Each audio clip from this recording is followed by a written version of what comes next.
In a small Montana town, Jack Reacher stumbles into a deadly conspiracy tied to his darkest secret. A military cover-up from 1995 that let a ruthless colonel, Marcus Kane, escape justice. Now Kane's back, kidnapping innocents, testing a bioweapon, and framing Reacher as a traitor. With a tough sheriff, a scared girl, and a hidden truth at stake, Reacher fights to stop Kane, save lives, and clear his name. Will he bury his past or be buried by it? This is Darkest Secret, a Jack Reacher thriller that grabs you and doesn't let go. Chapter 1. The stranger in the diner Jack Reacher stepped off the bus into the cold Montana air. The town of Clearwater was small, barely a dot on the map, with a main street that looked like it hadn't changed since the 1970s. Grey clouds hung low, promising snow. Reacher adjusted his jacket, a worn canvas thing he'd picked up in Nebraska, and scanned the street. A hardware store, a bank, a bar, and a diner with a flickering neon sign that read, Maggie's Place. His stomach growled. He hadn't eaten since Wyoming, and the diner looked as good a spot as any to kill time. He crossed the street, his boots crunching on gravel. Reacher was a big man, 6'5", built like a linebacker, with hands that could crush a brick. People noticed him, but he didn't care. He'd been a drifter for years, moving from town to town. No home, no ties. The road was his life. And Clearwater was just another stop. Something about the place tugged at his memory, though. A case from his army days, maybe. He pushed the thought aside. Food first.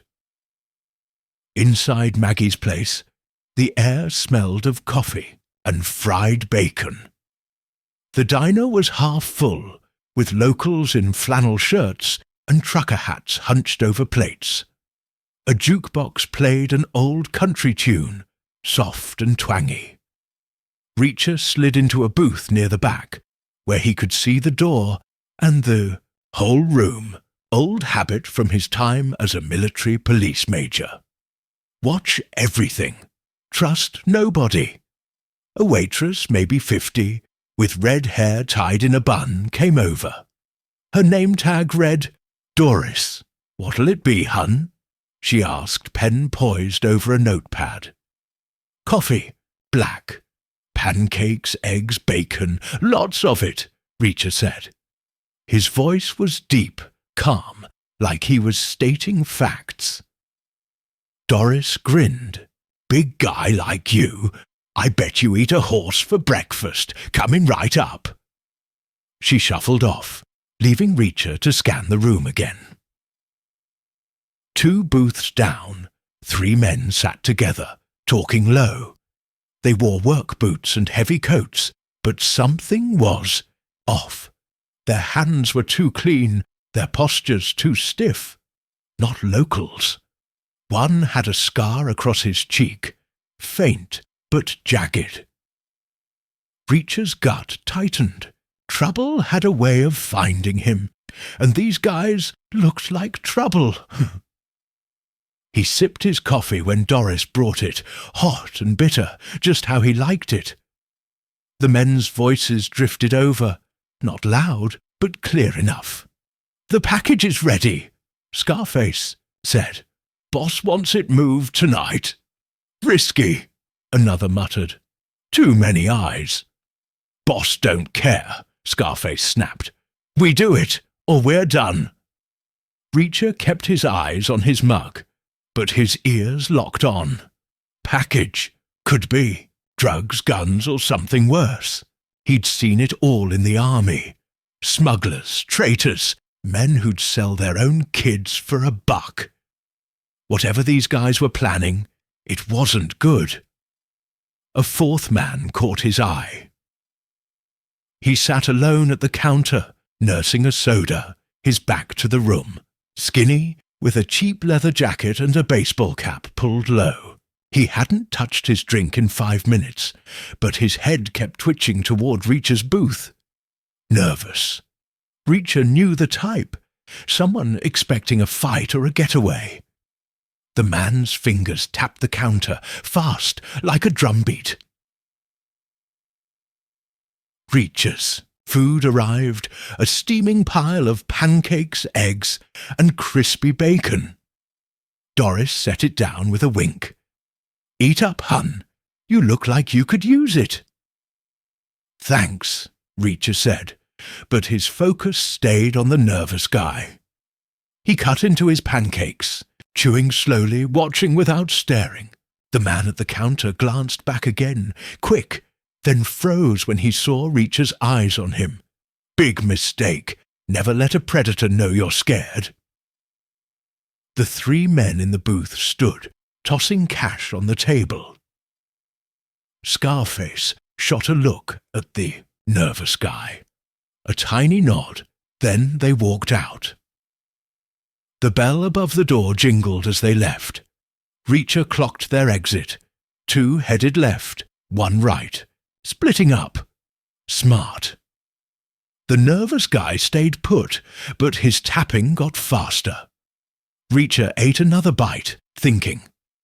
Clearwater wasn't a hub for big crime. Small towns like this saw petty theft, maybe some meth, but not packages and bosses with muscle.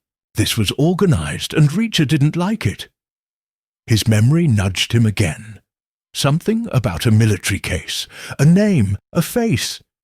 It was buried deep, but it was there. He finished his plate, pushed it aside, and leaned back. The nervous guy finally moved. He slid off his stool, dropped a crumpled bill on the counter, and headed for the door. But he didn't leave. He stopped, turned, and walked straight toward Reacher's booth. Bad move. Up close, the guy looked younger, maybe 30, with pale skin and bloodshot eyes. His cap hid most of his face, but Reacher saw fear in the way his lips twitched. "You're him, aren't you?" the guy said, voice low, shaky. Reacher didn't blink. "Who? Don't play dumb," the guy hissed. "I know who you are. They told me you'd come." Reacher leaned forward, just enough to make the guy flinch.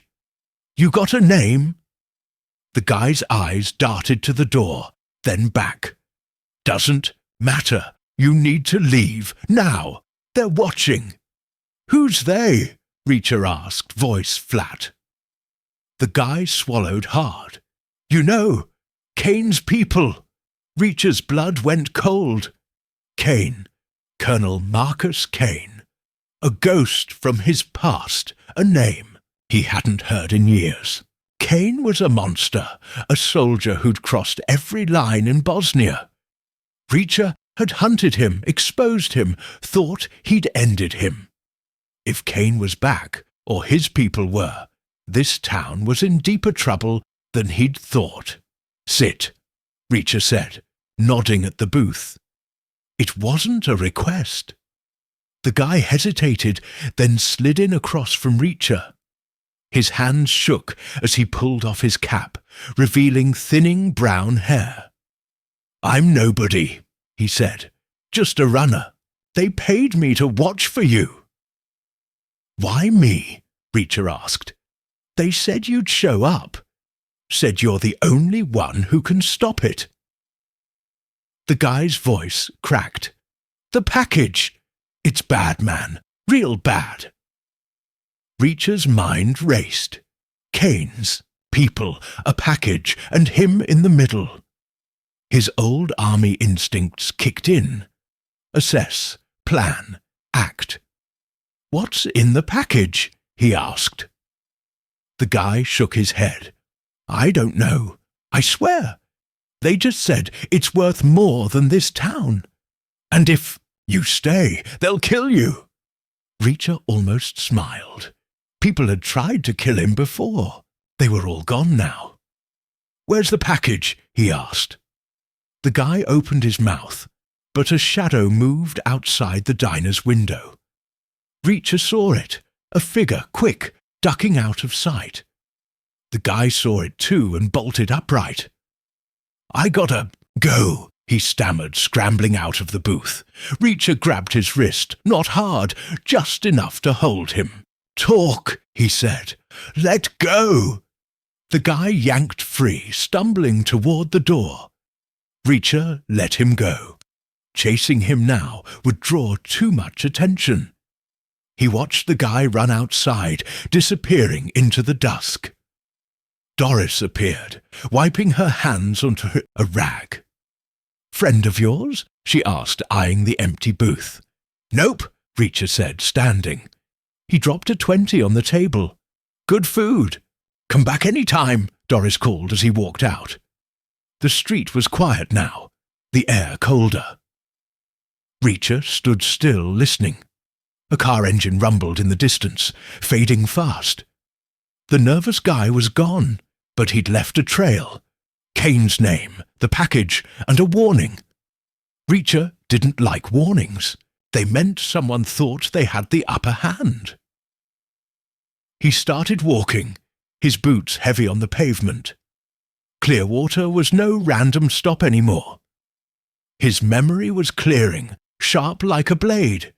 Kane's case, 1995. A blood-soaked mission.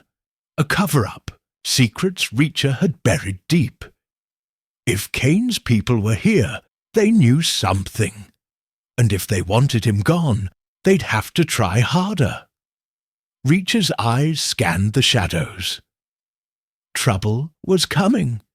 He could feel it, like a storm about to break, and Jack Reacher never ran from a storm. Chapter 2. The first Punch-Jack Reacher stepped out of Maggie's place into the chilly Montana evening. The neon diner sign buzzed behind him, casting a faint glow on the empty street. Clearwater felt too quiet, like a town holding its breath. Reacher's boots scraped the pavement as he walked, his big frame moving with purpose. The nervous guy's words echoed in his head. Kane's people, the package, a warning to leave. Reacher didn't like being told what to do. Never had. He headed toward the edge of town, where the streetlights faded and the road stretched into darkness. His plan was simple. Find a cheap motel, sleep, then dig into this Kane mess tomorrow. But his gut told him trouble wouldn't wait. It never did. A block from the diner, he heard it. Soft footsteps hurried, trying to stay quiet. Someone was following him. Reacher didn't turn. He kept his pace steady, hands loose at his sides. His years as a military police major had taught him to read situations like a book. The follower was sloppy, too eager. Reacher slowed, giving them a chance to close the gap. Let them think they had the upper hand. The footsteps got closer, now just a few yards back. Reacher stopped at a dark alley between a closed barber shop and a hardware store. The alley was narrow, shadowed, perfect for what was coming. He turned casual, like he was checking the street. There, under a dim streetlight, was the nervous guy from the diner. Same cheap leather jacket, same baseball cap pulled low. It's your hands were stuffed in his pockets, but his shoulders were tense like a coiled spring. "You lost?" Reacher called, voice low but clear. The guy froze, caught. His eyes darted left, right, then locked on Reacher. "I told you to leave," said, voice shaking. "Why didn't you listen?" Reacher stepped closer, slow, his size filling the space. "I'm hard of hearing," he said. "Try again. Who's Kane to you?" The guy's hand shot out of his pocket, flashing silver. A knife, 6 inches, cheap but sharp. He lunged, aiming for Reacher's gut. Big mistake. Reacher moved fast, sidestepping the blade like it was nothing. His left hand grabbed the guy's wrist, twisting hard. The knife clattered to the pavement. With his right, Reacher slammed a fist into the guy's stomach. The air whooshed out of him, and he doubled. Over, gasping, Reacher didn't let go. He yanked the guy into the alley, out of sight. The guy was skinny, no match for Reacher's strength. He shoved him against the brick wall, pinning him with one hand. "Talk," Reacher said. "Now!" The guy wheezed, eyes wide with panic. "Please don't kill me." "Not planning to," Reacher said, "unless you make me." "Who's Kane?" The guy's lips trembled. He looked like he wanted to run, but Reacher's grip was iron. "Marcus Kane," he whispered. He's back. They said you'd know." Reacher's jaw tightened. Marcus Kane. The name was a ghost. A dark memory from 1995. Bosnia. Blood. A case Reacher thought he'd buried. Kane was a colonel. A killer who'd gone rogue. Reacher had chased him, exposed his crimes, thought he'd ended him. If Kane was alive or his people were active, Clearwater was a powder keg. "Why me?" Reacher asked, leaning in. "Why'd they send you?" "They know you're here," the guy stammered. "Said you'd come sniffing. The package, it's big, bigger than you. They'll kill me if I say more." Reacher loosened his grip, just enough to let the guy breathe. "What's your name?" "Tommy," the guy said, barely audible. "Tommy Walsh." "Okay, Tommy," Reacher said. "Here's the deal. You tell me about the package. You walk away. You don't. I break something. Your call." Tommy's eyes flicked to the knife on the ground, then back to Reacher. He was scared, but not just of Reacher. Something bigger had him spooked. "I don't know much," he said. "It's at the old base, outside town. They're moving it tonight. That's all I got, I swear." Reacher knew the base. He'd passed a sign for it on the bus. Fort Clearwater, abandoned years ago. If Kane's people were using it, they had money, muscle, and a plan. "Who's they?" he asked. Tommy shook his head. "I don't know names. Just guys like me doing what we're told. They got eyes everywhere." Reacher studied him. Tommy was a small fish, a runner, not a player. Breaking him wouldn't get more answers. He let go, stepping back. Tommy slumped against the wall, rubbing his wrist. "Go," Reacher said. "Don't come back." Tommy nodded, scrambling to his feet. He grabbed his knife and bolted down the alley, his footsteps echoing until they faded. Reacher stood still, listening. The street was quiet again, but the air felt heavier, like a storm was brewing. He walked back to the main road, mind racing. Kane's name wasn't just a coincidence. Someone wanted Reacher here or wanted him gone.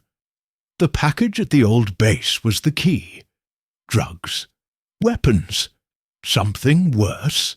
Reacher had seen ugly things in the army. Bioweapons, black ops, deals that left good men dead. Whatever this was, it was bad enough to drag Kane's shadow back into his life. His memory sparked, sharp and painful. Bosnia, 1995. Kane's unit, slaughtering civilians. Reacher's investigation, the evidence he'd found, the report he'd filed, and the secret he'd kept, the one that let Kane slip away. It was a choice Reacher had made, one he'd buried deep. If that secret was out, if Kane's people knew, This wasn't just about a package. It was personal. Reacher kept moving, sticking to the shadows. He needed a place to think, to plan. The motel was still his best bet. He found it a mile out. A rundown place called the Starlight Inn. One story, peeling paint, a flickering vacancy sign. Perfect. He paid cash for a room, no ID, no questions. The clerk, a bored kid with earbuds, barely looked up.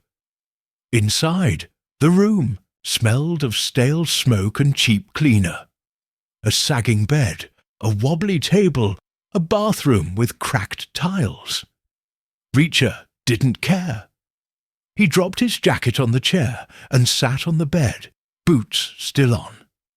His mind worked like a machine, piecing together what he knew: Tommy Walsh, the package, the old base, Kane. Too many gaps, but one thing was clear.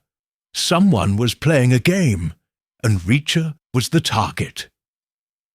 He lay back, staring at the stained ceiling. Sleep could wait. He needed answers. The base was the place to start. But going in, blind, was stupid. He'd need daylight, maybe a map, and a way to move without being seen. Tommy said they had eyes everywhere. Fine. Reacher was good at staying invisible. A noise outside snapped him alert.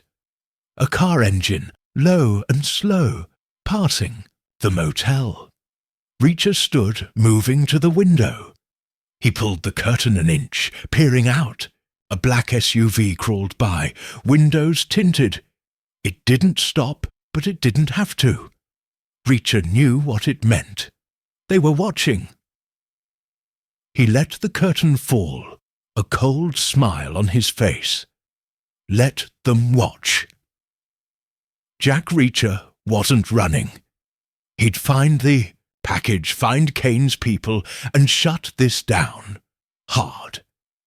The first punch was his, and he wasn't done swinging. Chapter 3. Ghosts of the Army Jack Reacher lay on the sagging motel bed, the Starlight Inn's thin mattress creaking under his weight. The room was dark, the only light a faint orange glow from the vacancy sign outside. He didn't sleep. His mind was too busy, churning through the nervous guy's words. Tommy Walsh, the package, Marcus Kane. That name was a splinter, sharp and deep, pulling memories Reacher had locked away years ago. He stared at the cracked ceiling, letting the past flood back. If Kane was tied to Clearwater, this wasn't random. Someone was digging up ghosts, and Reacher was in their sights. He closed his eyes, not to rest, but to focus. Bosnia, 1995. Reacher was a major in the military police, built like a tank and just as unstoppable. His job was to hunt bad guys, soldiers who broke the rules, officers who thought they were above the law. Colonel Marcus Kane was the worst he'd ever chased. Kane was a legend in the army, a lean, cold-eyed man with a smile like a snake. He led a special ops unit, the kind that worked in shadows, doing things nobody talked about. But in Bosnia, Kane went too far. Reacher's investigation started with whispers. Villages burned, civilians gone missing, bodies found in ditches. Kane's unit was always nearby, too clean, too quiet. Reacher dug deeper, following a trail of blood. He found proof, documents, photos, a witness who'd seen Kane's men slaughter a family to cover their tracks. War crimes, plain and simple. Reacher built a case, tight as a noose, and sent it up the chain. Kane was supposed to face a court-martial, but he vanished, slipped away in the chaos of war. The army called him dead, Case closed. Reacher never bought it. Men like Kane didn't just die. He opened his eyes, the motel room snapping back into focus. His secret was the part he didn't tell anyone. During the investigation, Reacher had found something else. A classified file, codenamed Shadow Veil. It wasn't just Kane's crimes. It was a mission, sanctioned high up, to test something ugly. Reacher never got the full picture, but the file hinted at experiments, weapons, things that made his skin crawl. He'd buried the file, burned his copy, kept his mouth shut. Not to protect Kane, but to protect the men in his own unit who'd been dragged into the mess. It was a choice, one he'd lived with, but it left a stain. Now, Kane's name was back, and Tommy Walsh said they were watching. Reacher sat up, boots hitting the floor. The black SUV he'd seen outside the motel was no coincidence. He needed to move to find the package at the old Fort Clearwater base Tommy mentioned. But first he needed information. Small towns like this had eyes and ears. Someone knew something. He grabbed his jacket and stepped outside. The air was sharp, smelling of pine and coming snow. The motel lot was empty, the SUV gone. Reacher walked toward Clearwater's main street, sticking to the shadows. His size made hiding tough, but he knew how to move quiet, a trick from years of hunting men who didn't want to be found. The town was asleep, shops dark, only a few streetlights buzzing. He headed for the diner, Maggie's place. It was closed, but diners were hubs. Waitresses heard things, saw things. Doris, the red-haired one, seemed sharp. Maybe she'd talk. Halfway there, he spotted movement. A figure across the street, leaning against a parked truck. Too casual, like they were waiting. Reacher slowed, watching. The figure was short, wiry, wearing a hoodie. Not Tommy. Someone new. Reacher crossed the street, not hiding, letting his boots thud loud. The figure tensed, then stepped forward. A kid, maybe 20, with a scruffy beard and nervous eyes. "You Reacher?" the kid asked, voice low. "Who's asking?" Reacher said, stopping a few feet away. His hands hung loose. "Ready!" The kid glanced around, then pulled a crumpled note from his pocket. "Guy gave me this, said to find the big man from the diner. Paid me $10. Reacher took the note, keeping his eyes on the kid. It was a scrap of paper, torn from a notebook. Scrawled in pen. "Leave now. Kane knows. No signature." Reacher's gut tightened. Another warning, same as Tommy's. He didn't like repeating patterns. "Who gave it to you?" he asked. "Some guy," the kid said, shrugging. "Skinny, wore a cap, looked scared, ran off after." Tommy, Reacher thought. Still in town, still spooked. "When?" he asked. "Hour ago," the kid said. "I was going to toss it, but $10 is $10. Reacher nodded. "Go home, kid. Forget you saw me." The kid didn't argue. He scurried off, disappearing around a corner. Reacher tucked the note in his pocket and kept walking. Tommy was desperate, dropping warnings like breadcrumbs. Either he was trying to help, or he was bait. Reacher didn't trust desperate men. They broke too easy. Maggie's place was dark, the neon sign off. Reacher circled to the back, where a dumpster sat near a rusty fire escape. No cars, no lights. He knocked on the back door, soft but firm. Nothing. He knocked again, harder. Footsteps shuffled inside, then a lock clicked. The door cracked open, and Doris peered out, her red hair loose now, a fry pan in her hand like a weapon. "You," she said, squinting. "It's 2 a.m. What's your deal?" "Need to talk," Reacher said. "Won't take long." Doris hesitated, then lowered the pan and opened the door. "Make it quick. I got a kid sleeping upstairs." Inside, the kitchen smelled of grease and bleach. Doris leaned against a counter, arms crossed. "You're trouble, aren't you?" she said. "Saw it the second you walked in." "Sometimes," Reacher admitted. "You hear things in this town about the old army base?" Doris's eyes narrowed. "Fort Clearwater. Been closed since the 90s. Kids sneak out there to drink, that's it." "Anyone else?" Reacher asked. "New faces, guys who don't fit?" She chewed her lip, thinking.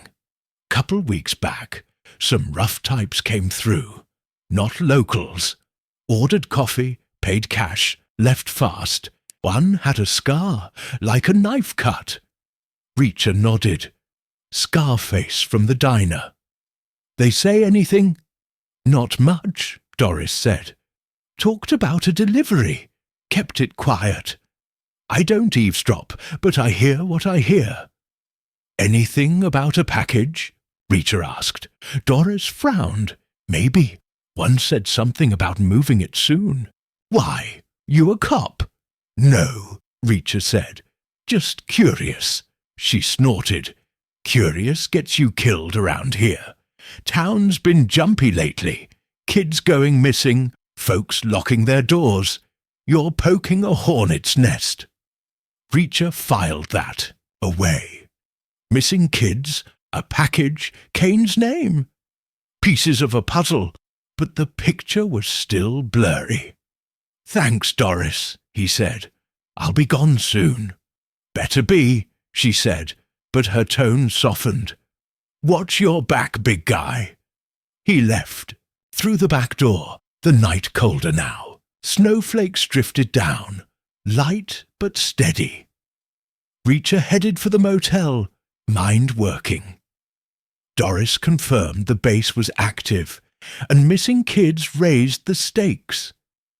Kane's people weren't just moving a package, they were hurting people. Reacher's fists clenched. He'd seen too many innocents caught in the crossfire of men like Kane. Back at the Starlight Inn, he checked the lot. No SUV, no shadows. He entered his room, locked the door, and sat on the bed. The note from Tommy burned in his pocket. Kane knows? Knows what? Reacher's past? The Shadow Veil file? The choice he'd made to bury it. He didn't have enough to go on, but waiting wasn't his style. He lay down, boots on, ready to move if trouble came. His memory kept pulling him back to Bosnia. The smell of smoke, the weight of that file in his hands, the moment he'd decided to keep silent.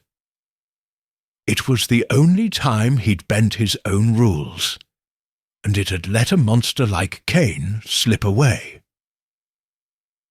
Kane was back, or his people were. Reacher's secret was a weapon. They could use it to ruin him, or worse, to keep him from stopping them. Snow tapped the window, soft but insistent. Reacher didn't sleep. He planned. The base was his next move. He'd go at dawn, scout it, find the package. If Kane's people were there, he'd deal with them. Hard. Ghosts didn't scare Jack Reacher. He'd buried them before, and he'd do it again. Chapter 4. The local Sheriff Jack Reacher woke before dawn. The Starlight Inn's lumpy mattress no match for his restless mind.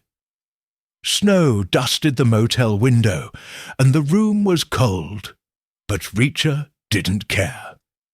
His thoughts were on Tommy Walsh, the knife, and Marcus Kane's name. The note in his pocket, Kane knows, felt like a ticking bomb. He needed answers, and sitting still wasn't his way. The Fort Clearwater base was his next move, but first he'd report the diner incident. Small towns had sheriffs, and sheriffs knew things. If Clearwater was hiding secrets, the law would have a piece of the puzzle. He pulled on his jacket, the worn canvas stiff from the cold, and stepped outside. The sky was grey, the air sharp with the promise of more snow. Clearwater's main street was quiet, shops still shuttered. Reacher's boots crunched on fresh snow as he walked, his big frame cutting through the morning chill. The sheriff's office was a squat brick building next to the bank, its sign faded but clear. Clearwater County Sheriff. A single patrol car sat out front, dusted with snow. Inside, the office smelled of coffee and old paper. A deputy, young and round-faced, sat at the front desk, flipping through a magazine. He looked up as Reacher entered, his eyes widening at the sight of a 6'5" stranger built like a brick wall. Can I help you?" the deputy asked, sitting straighter. "Need to see the sheriff," Reacher said, voice calm but firm. "Got an incident to report." The deputy hesitated, then nodded. "Sheriff Harper's in the back. Name?" "Reacher," he said. "No first name." The deputy raised an eyebrow, but picked up a phone.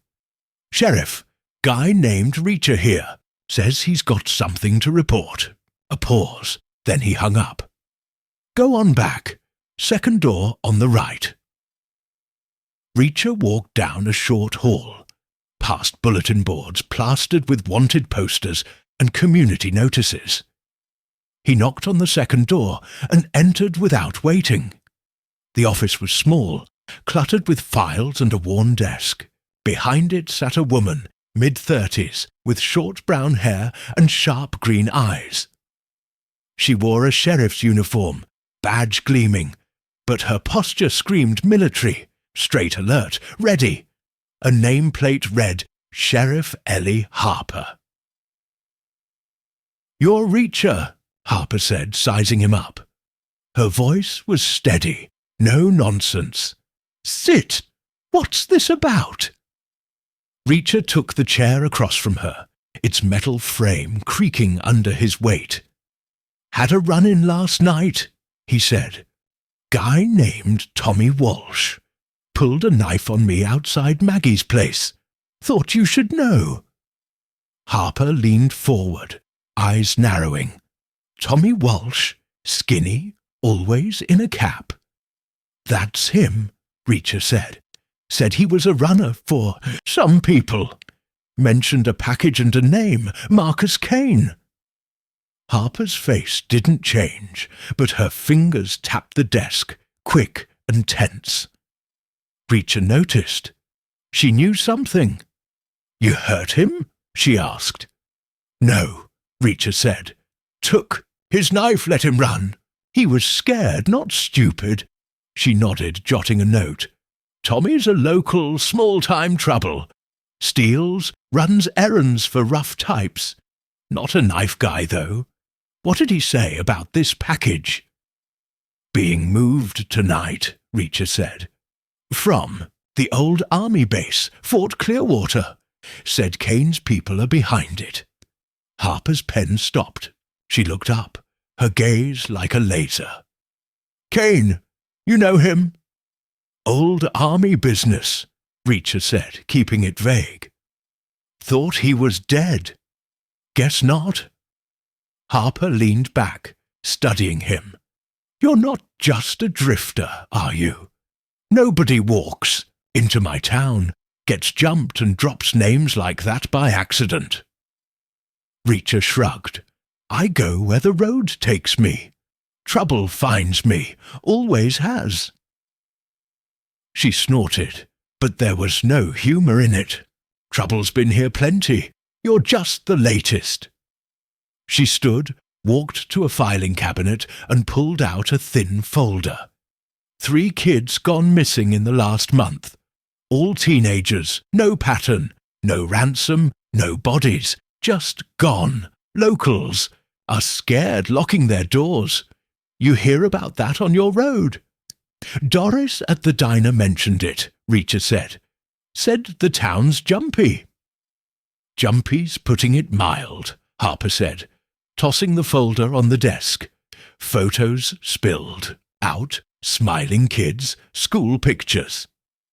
My niece, Lily, is one of them. 16 vanished 2 weeks ago. I'm not just the sheriff. This is personal. Reacher glanced at the photos, his gut tightening. Missing kids, a package. Kane's name? It wasn't random. You think it's tied to the base? He asked. Harper sat, her jaw tight. Didn't, until you walked in. Fort Clearwater's been dead for years. But lately, folks see lights out there, hear trucks at night. I sent a deputy to check last week. He found nothing but tire tracks and a locked gate. No proof, no warrant, no budget. To dig deeper. Sounds like someone's got pull, Reacher said. Kane's people, maybe. Maybe, Harper said. But I don't know you, Reacher. You could be one of them for all I know. Why should I trust you? You shouldn't, Reacher said. I don't trust you either. But I'm not here for kids to disappear or guys like Tommy to pull knives. I want answers. Sounds like you do too. Harper held his gaze like she was measuring his soul. Finally, she nodded. Fair enough, you ex-military. Army, Reacher said. Major, military police, long time ago. Figures, she said. I was a Marine. 8 years, 2 tours. You've got that look. Seen too much, don't. Talk about it. What's Kane to you? Bad news, Reacher said. Ran into him in 95. Bosnia. He was a colonel, special ops. Did things that got him chased. I chased him. Thought he was gone. If he's back, or his people are, that package isn't just cargo. It's trouble. Harper's eyes flicked to the photos, then back to Reacher. Trouble's what I've got. If you're poking around, you're either helping or in my way. Which is it? Helping, Reacher said. For now. She stood, grabbing her coat. Then let's move. I'll show you the base, or what's left of it. If Tommy's right, something's happening tonight. I want to know what. Reacher followed her out, impressed. Harper was tough, sharp, and didn't waste words. His kind of ally. The deputy at the desk looked up as they passed. Hold the fort, Tim, Harper said. We're taking a drive. Outside Harper's patrol car was a beat-up Ford, snow clinging to its hood. Reacher slid into the passenger seat, his knees cramped in the tight space. Harper started the engine, the heater blasting lukewarm air. Base is 10 miles out, she said. Nothing but fields and woods. Perfect place to hide something. Or someone, Reacher said, thinking of Lily and the other kids. Harper's hands tightened on the wheel. Yeah, or someone. The road out of Clearwater was narrow, flanked by snow-dusted pines. The sky stayed grey, heavy with more snow. Reacher watched the landscape, his mind working. Kane's people, a package, missing kids, an old base. It felt like Bosnia all over again. Secrets, lies, and men who thought they could play God. His choice back then, to bury the shadow veil. File had let Kane slip away. If that choice was coming back to haunt him, He'd face it. But first, he'd find the truth. Harper broke the silence. You ever lose someone, Reacher? Someone you were supposed to protect? No family, he said. No ties, just me. Must. Be nice, she said, bitter. Lily's mom, my sister, died years ago. I'm all she's got. If I don't find her. Her voice trailed off, but Reacher heard the steel in it. You'll find her, he said, or I will. She glanced at him, surprised, then nodded. Deal. The base came into view, a chain-link fence topped with barbed wire, half hidden by trees. A faded sign read, Fort Clearwater, Restricted Area. The gate was new, shiny, with a heavy padlock. Beyond it, old barracks and warehouses stood dark, but Reacher saw fresh tire tracks in the snow. Someone was here, or had been. Harper stopped the car. This is it, locked tight. My deputy couldn't get in. Reacher stepped out, scanning the fence. Locks don't stop everyone, he said. He walked the perimeter, spotting a gap where the fence sagged. Not much, but enough for a big man to squeeze through. You coming? He asked. Harper grabbed a flashlight from the car. Try and stop me. They slipped through, the snow muffling their steps. The base was eerie, buildings crumbling, windows smashed. But the tire tracks led to a warehouse, its doors new, reinforced. Reacher tried the handle, locked. He knelt, checking the ground. Boot prints fresh and a cigarette butt, still damp. Someone was guarding this place. Reacher, Harper whispered, pointing her flashlight. A camera, small and black, was mounted above the door, its red light blinking. He nodded, pulling her back into the shadows. They were being watched. Kane's people were here and they weren't playing. The package was close, and so was trouble. Reacher's fists clenched. Let it come. He was ready. Chapter 5. The abandoned basejack Reacher crouched in the shadows of Fort Clearwater. The old military base silent, except for the soft crunch of snow under his boots. Sheriff Ellie Harper knelt beside him, her flashlight off, her breath visible in the cold Montana dawn. The warehouse loomed ahead, its new steel doors and blinking security camera screaming trouble.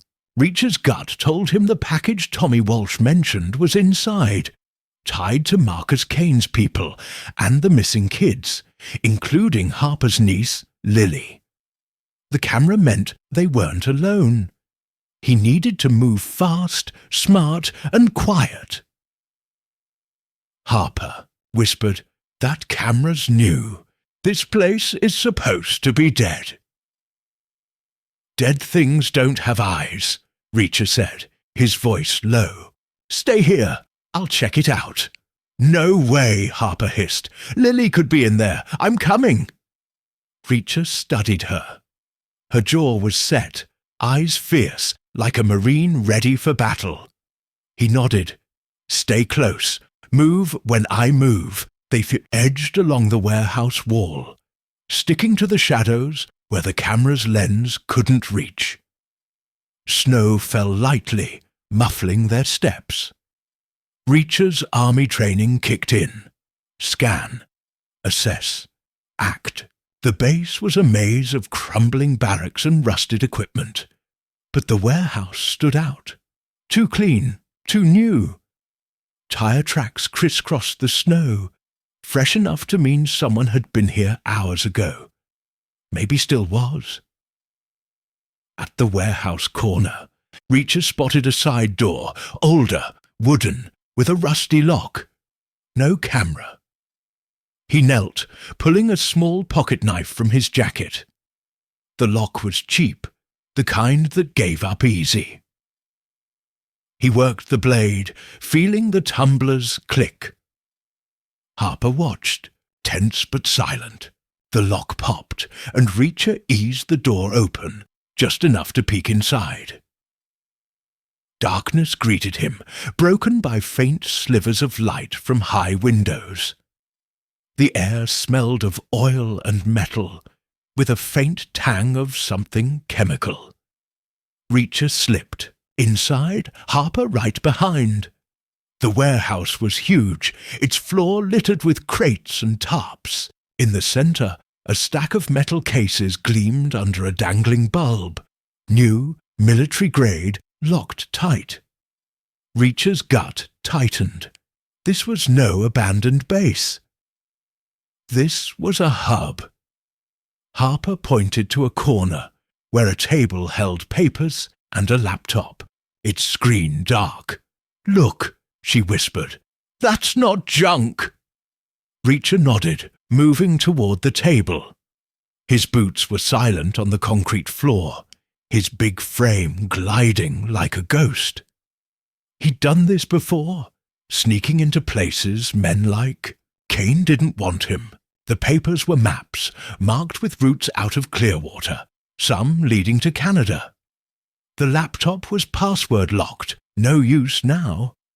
But under the table, half hidden by a tarp, was a small metal box, no bigger than a shoebox. Reacher knelt, checking for wires or traps. Nothing. He pried it open. Inside were USB drives, 3 of them, labelled with numbers. Z1, Z2, Z3. Encrypted files, Reacher bet. He'd seen setups like this in the army. Data too hot to keep on paper. Whatever was on these drives, it was part of the package. He pocketed them, careful not to rattle the box. Harper's eyes widened. "What are those?" "Answers," Reacher said. "Maybe we need to—" A noise cut him off, a low hum, like a motor starting. Outside, headlights flashed through the high windows, sweeping the warehouse. Reacher grabbed Harper's arm, pulling her behind a crate. They crouched, hearts pounding as the main doors rattled. Someone was coming. Voices followed, low and rough. "Check the side door," one said. "Boss said no mistakes tonight." Reacher counted 2, maybe 3 men. Boots scraped the concrete, moving closer. He glanced at Harper, her hand on her holster, ready to draw. He shook his head. A gunfight now would blow their cover. They needed stealth, not blood. The side door creaked, and a flashlight beam sliced through the dark. Reacher pressed lower, his size a problem in the tight space. The beam swept past, missing them by inches. "Clear," a voice called. "Nobody's stupid enough to break in." "Don't bet on it," another growled. "Kane's twitchy," said the big guys in town. Reacher's jaw clenched. They meant him. Kane's people knew he was here, just like Tommy said. The USB drives in his pocket felt heavier now. Whatever was on them, Kane wanted it bad. The men moved toward the metal cases, their flashlights bobbing. "Load these up," the first said. "Truck's ready. We move at midnight." Harper's breath hitched. Reacher knew why. Those cases could hold Lily, or evidence of where she was. He signaled her to stay put, then crept forward, using the crates for cover. His army days taught him how to move unseen, even at 6'5". He needed a closer look, maybe a chance to grab one of those cases. The men were busy, grunting as they lifted a case. Reacher reached the edge of a tarp, peering out. 2 guys, both armed, pistols on their hips. The third was at the main doors, watching the truck outside. Reacher clocked their gear. Tactical vests, walkie-talkies, not small time. Kane's operation was big, professional. One man, stocky with a shaved head, stopped, sniffing the air. "You smell that? Like someone's been here." Reacher froze. His scent, sweat, leather might have lingered. The stocky guy turned, flashlight sweeping toward the crates. Reacher eased back, but Harper shifted, her boots scraping softly. The flashlight locked on their spot. "Who's there?" The guy barked, drawing his gun. Reacher acted. He lunged from cover, closing the gap in 2 strides. His fist slammed into the guy's jaw, dropping him like a stone. The second man spun, reaching for his pistol, but Reacher was faster. He grabbed the man's arm, twisting until it cracked. The gun clattered to the floor, and Reacher finished him with a knee to the gut. Both were out, sprawled in the dark. Harper sprang up, gun drawn, covering the main doors. The third man was gone, probably running for the truck. Headlights flared, and an engine roared. "They're moving," Harper said, bolting for the side door. Reacher grabbed the stocky guy's walkie-talkie and followed. Outside, the truck, a black van, sped toward the gate, tires kicking up snow. Harper aimed her gun, but Reacher pushed her arm down. "Too far," he said. "We've got what we need." She glared, panting. "Lily could have been in that van." "Maybe," Reacher said, "but we've got these." He held up the USB drives. "And they don't know we're here. Yet." Harper's shoulders sagged, but she nodded. "Fine. What now?" "Back to town," Reacher said. "We need someone who can crack these. Know anybody?" She thought for a second. "Sam Riley, local kid, barely 20. Fixes computers, hacks on the side. Bit of a loner, but he's good." "Perfect," Reacher said. "Let's move before they send more." They slipped back through the fence, the snow heavier now, covering their tracks. Harper's patrol car was hidden in the trees, untouched. They climbed in, the heater barely cutting the cold. Harper drove, her knuckles white on the wheel. "If Lily's in that base, I'm going back," she said. "You won't go alone," Reacher said. He meant it. Kids didn't deserve to be pawns in Kane's game, and Harper didn't deserve to lose her niece. His own past, burying the shadow veil, file letting Kane escape, was part of this mess. He'd fix it. The drive to Clearwater was quiet, the road slick with snow. Reacher's mind worked, piecing together what he'd seen. The warehouse, the cases, the maps, the USB drives. Kane's people were moving something big, and the chemical smell hinted at something worse than guns or drugs. His memory flashed to Bosnia, 1995, Kane's unit, the rumors of experiments, the file he'd burned. Shadow Vale wasn't just a mission. It was a nightmare, and it was back. They reached town as the sky lightened, grey turning to pale blue. Harper pulled up to a small house on the edge of Clearwater, its yard cluttered with old car parts. "Sam's place," she said. "He's up early, always is." Reacher nodded, pocketing the USB drives. The walkie-talkie crackled in his hand, a voice cutting through static. "Unit 2 report. You copy." He turned it off. Kane's people would know soon enough their men were down. The clock was ticking. Harper knocked on Sam's door. Hard. A skinny kid answered, bleary-eyed, with messy black hair and a hoodie. "Sheriff?" he said, blinking. "What's up?" "Need your help, Sam," Harper said. "Now." Sam glanced at Reacher, swallowing hard. "Who's he?" "Someone you don't mess with," Harper said. "Let us in." Sam stepped aside, and Reacher followed Harper into a cluttered living room full of computers and wires. Sam was their shot at cracking the drives, at finding the package, at stopping Kane. Reacher's fists clenched. He'd come to Clearwater for a meal, a night, a road out. Now he was done deep, and he wasn't backing out. Not until the truth was out, and Kane's ghosts were buried for good. Chapter 6. The codebreaker Jack Reacher stood in Sam Riley's cramped living room, the air thick with the hum of computers and the faint smell of burnt coffee. Snow tapped the windows of the small Clearwater house, the early morning light grey and weak.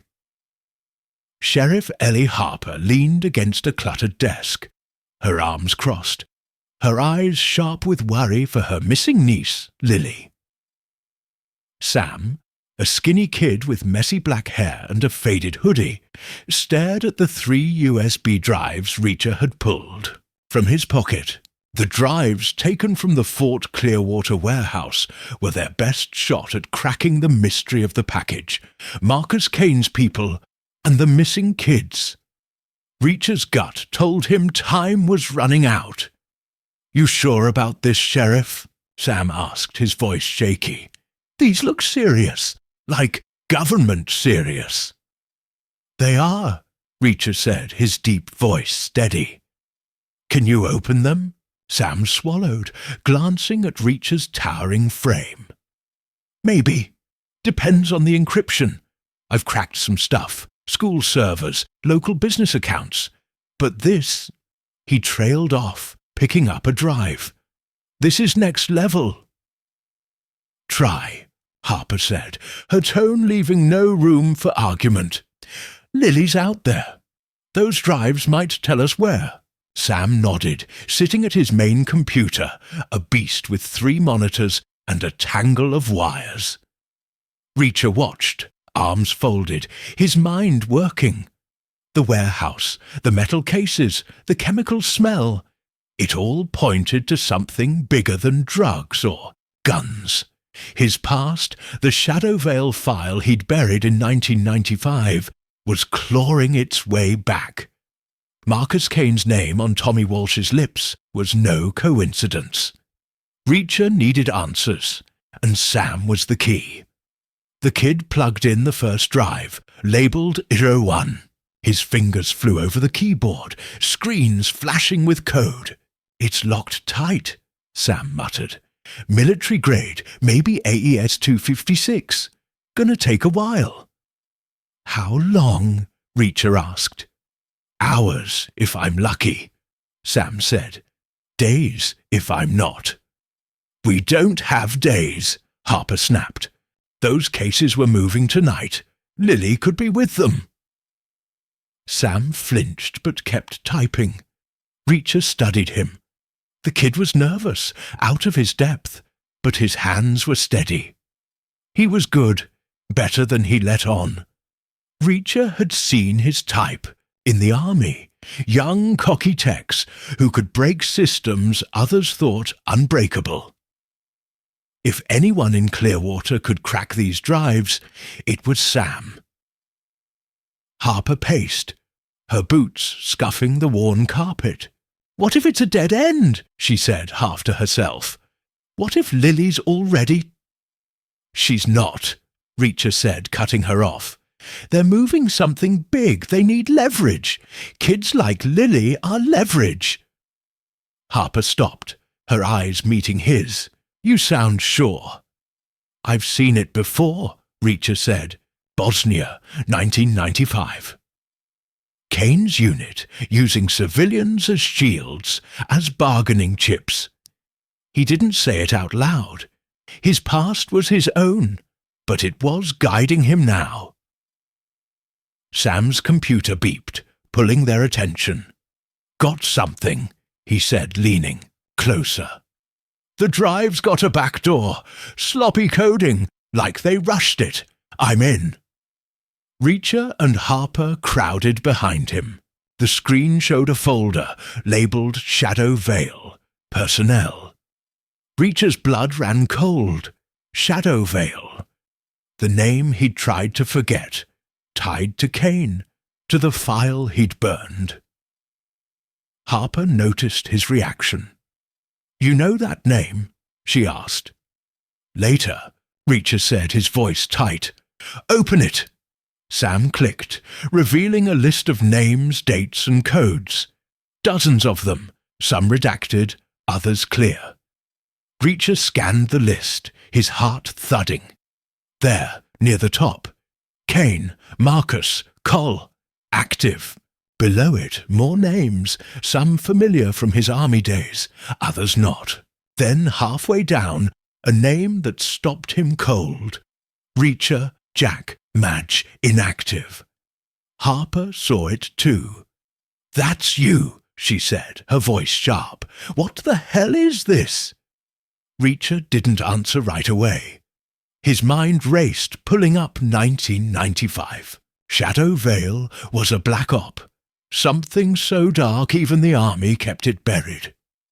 He'd found the file during his Kane investigation, glimpsed its edges, experiments, weapons, maybe worse. He'd buried it to protect his men, to keep the truth from tearing the unit apart. Seeing his name now, linked to Kane's, meant someone knew. Someone was dragging his past into the light. "Reacher," Harper pressed. "Talk. Why's your name here?" "Old case," he said finally. "Kane was part of something bad. I got close, shut it down, thought it was over." "Thought wrong," Harper said. "This is tied to Lily, isn't it?" "Probably," Reacher said. He turned to Sam. "What else is on there?" Sam scrolled, his face pale. More files. Orders, shipping logs. Something about a test, phase. Looks like they're moving stuff to the base, then out of state. "Tonight. The package," Harper said. "What is it?" Sam opened another file, a memo. Words like containment, subjects, and viability jumped out. Reacher's stomach twisted. This wasn't just cargo. It was alive or meant to be. "Keep going," he said. Sam clicked again, pulling up a map. Fort Clearwater, marked with red dots, entry points, guard posts, a central lab. "They're running something big," Sam said, "like a science thing. Creepy." Reacher's mind flashed to Bosnia. Rumours of Kane's unit testing something on civilians, something that left bodies cold. Shadow Vale wasn't just a mission. It was a weapon, maybe biological. If Kane's people were reviving it, the missing kids were part of it. Test subjects, maybe. He didn't say it. Harper didn't need that fear yet. A noise outside snapped. Them alert. A car engine, low and slow, passing the house. Reacher moved to the window, peering through the blinds. A black SUV, like the one at the motel, crept by, its tinted windows hiding the driver. "They're here," he said. Sam froze. "Who's they?" "Bad guys," Reacher said. "Sam, copy what you've got. Now." Sam's hands shook, but he jammed a blank USB into his computer, copying the files. Harper drew her gun, checking the door. "How'd they find us?" she asked. "Walkie-talkie," Reacher said, pulling the one he'd taken from the warehouse from his pocket. "They tracked it. My fault." The SUV stopped at the corner, idling. Reacher's mind worked fast. They couldn't stay here. Sam's house was a trap now. "Sam, you got a back door?" he asked. "Yeah," Sam said, yanking the USB out. "Through the kitchen. Move," Reacher said. He grabbed a backpack from the floor, stuffing Sam's laptop inside. Harper led the way, gun ready, as they slipped into the kitchen. The back door was flimsy, barely locked. Reacher opened it, checking the yard. Clear, for now. They stepped into the snow, the cold biting their faces. The yard was small, fenced, with a gate leading to an alley. Reacher went first, his big frame moving quiet despite his size. Harper and Sam followed, Sam clutching the backpack like a lifeline. The SUV's engine revved, louder now, circling back. "Alley," Reacher whispered, pushing the gate open. They ran, boots slipping on ice, the alley narrow and dark. Behind them, tires screeched. The SUV had spotted them. Reacher's army instincts kicked in, evade, outsmart, survive. He led them around a corner, past a dumpster, into another yard. Sam was panting, Harper grim but steady. "They're close," Harper said, glancing back. "Keep moving," Reacher said. He spotted a shed, old but sturdy, in the next yard. There. They ducked inside, the shed smelling of rust and gasoline. Reacher shut the door, leaving a crack to watch. The SUV rolled past, slow, its headlights cutting through the snow.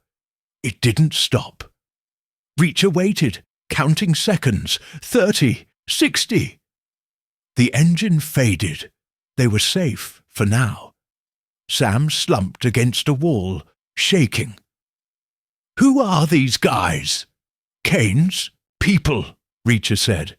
"They want those drives, and us." Harper holstered her gun, her face hard. "Your name's on that list, Reacher. You're part of this." "Not the way you think," he said. "Kane's playing a game. My name's bait or a threat. Either way, I'm ending it." "How?" Sam asked, voice small.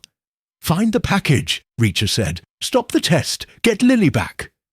Harper nodded, but her eyes were on the USB drives. "What's Shadow Vale, Reacher?" "The truth." He met her gaze. "Something I thought I killed. Kane's part of it. So's the package. That's all you need for now." She didn't like it, but she let it go. "Sam, you're with us. Your place isn't safe." Sam groaned but nodded. "Fine, but I need my gear." "Got it," Reacher said, tossing him the backpack. "You're the code breaker. Don't quit on us." The snow fell harder, covering their tracks.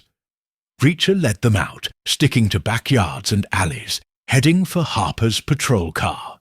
The drives in his pocket were a map to Kane's plan, and to his own past.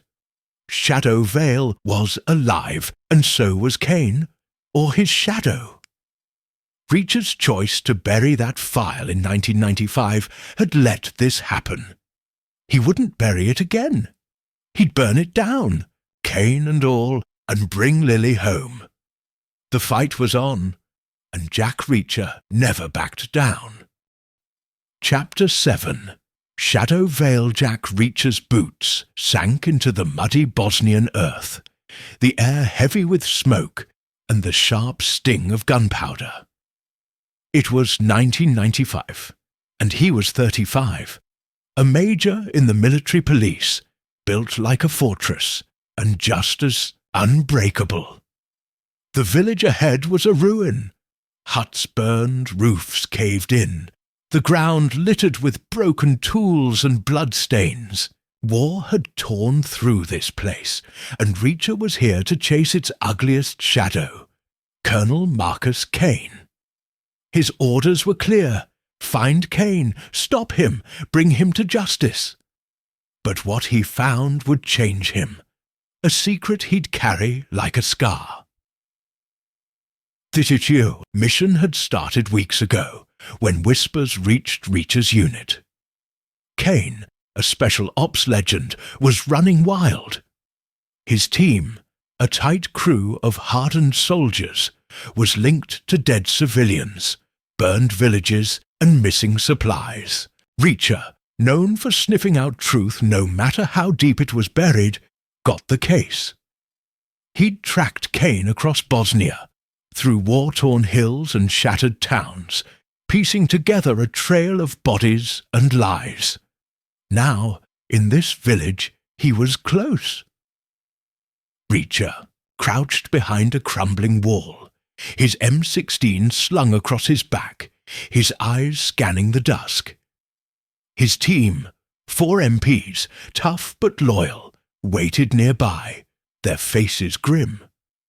Sergeant Lopez, the youngest, whispered, "This place gives me the creeps, Major. You sure Kane's here?" "He's here," Reacher said, voice low. "Stay sharp." Lopez nodded, gripping his rifle. Reacher trusted his men, but this mission felt wrong. The army wanted Kane quiet, not just caught. Higher-ups had been vague, dropping hints about each sensitive operations and need to know. Reacher hated vague. He lived for facts, and the facts said Kane was a monster. A faint noise, metal on stone, came from the village centre. Reacher signalled his team to hold, then moved forward, silent despite his size. His training made him a ghost, even in combat boots. He reached a burned-out church, its steeple half gone, and peered through a shattered window. There, under a flickering lantern, was Kane. The colonel was lean, all sharp angles, with cold blue eyes and a scar on his cheek like a knife's kiss. He stood over a table barking orders to 2 soldiers. Crates were stacked around them, marked with military codes. Reacher's gut twisted. Those weren't standard supplies. Something about the setup screamed Black Ops, the kind that left no witnesses. Kane's voice carried, clipped and hard. "Move it. The test is tonight. No mistakes." One soldier, a wiry guy with a buzz cut, hesitated. "Sir, the villagers. What if they talk?" "They won't," Kane said, his smile thin. "They're gone." Reacher's fists clenched. Gone meant dead. He'd seen the bodies on the way in, men, women, kids, gunned down like animals. Kane's work. Reacher wanted to charge in, end it now, but he needed proof.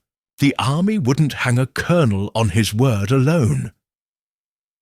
He slipped back to his team, whispering, "Kane's in the church. Crates, maybe weapons. 2 men with him. We take them alive." Lopez nodded, but his eyes were wide. "What's in those crates, Major?" "Trouble," Reacher said. "Move out." They spread out, circling the church. Reacher took the front, his M16 ready but low. He didn't want a firefight, not yet. Kane was his target, and he'd drag him back in cuffs if he could. The church, door was ajar, light spilling out. Reacher eased inside, his shadow long on the cracked floor. Kane spun, gun raised, but froze when he saw Reacher. "You," he said, his voice like ice.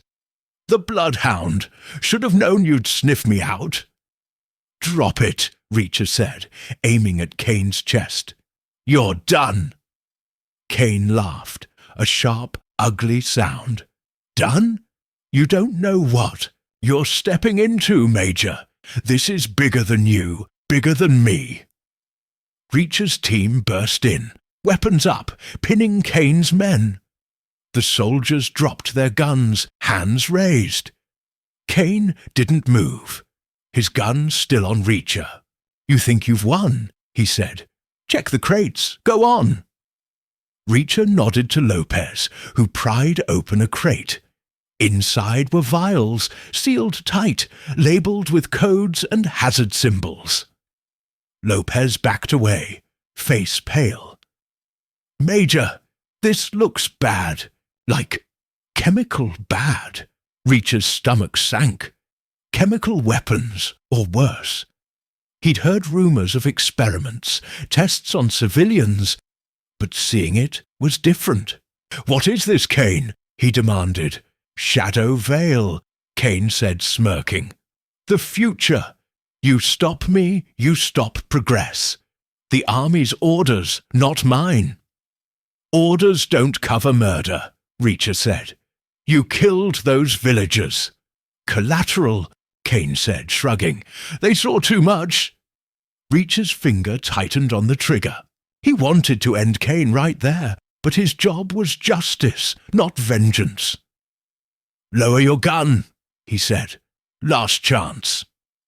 Kane's eyes flicked to the door, then back. He dropped his gun, slow, his smirk never fading. "You'll regret this.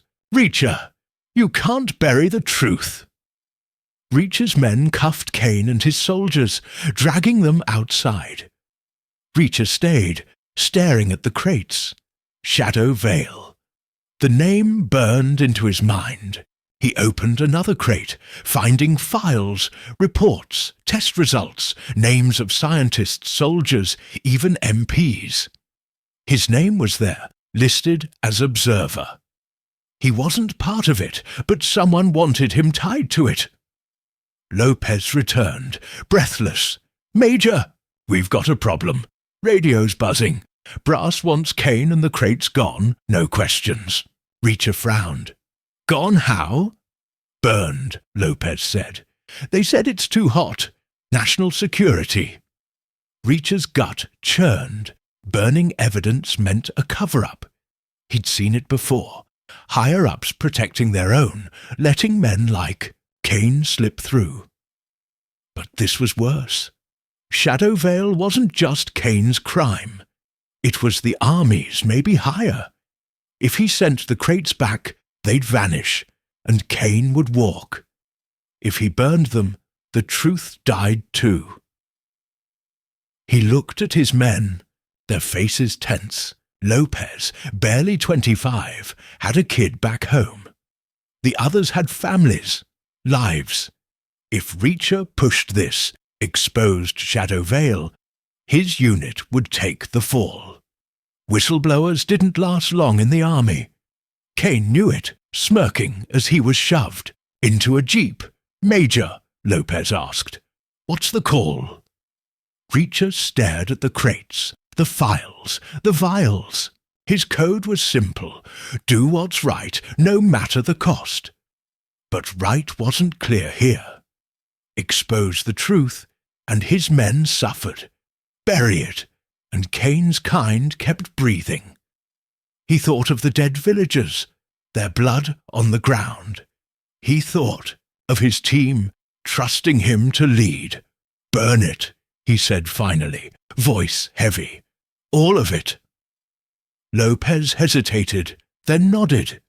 They doused the crates with fuel, the church glowing as flames took hold. Reacher watched, the heat stinging his face. The files, the vials, the truth, gone.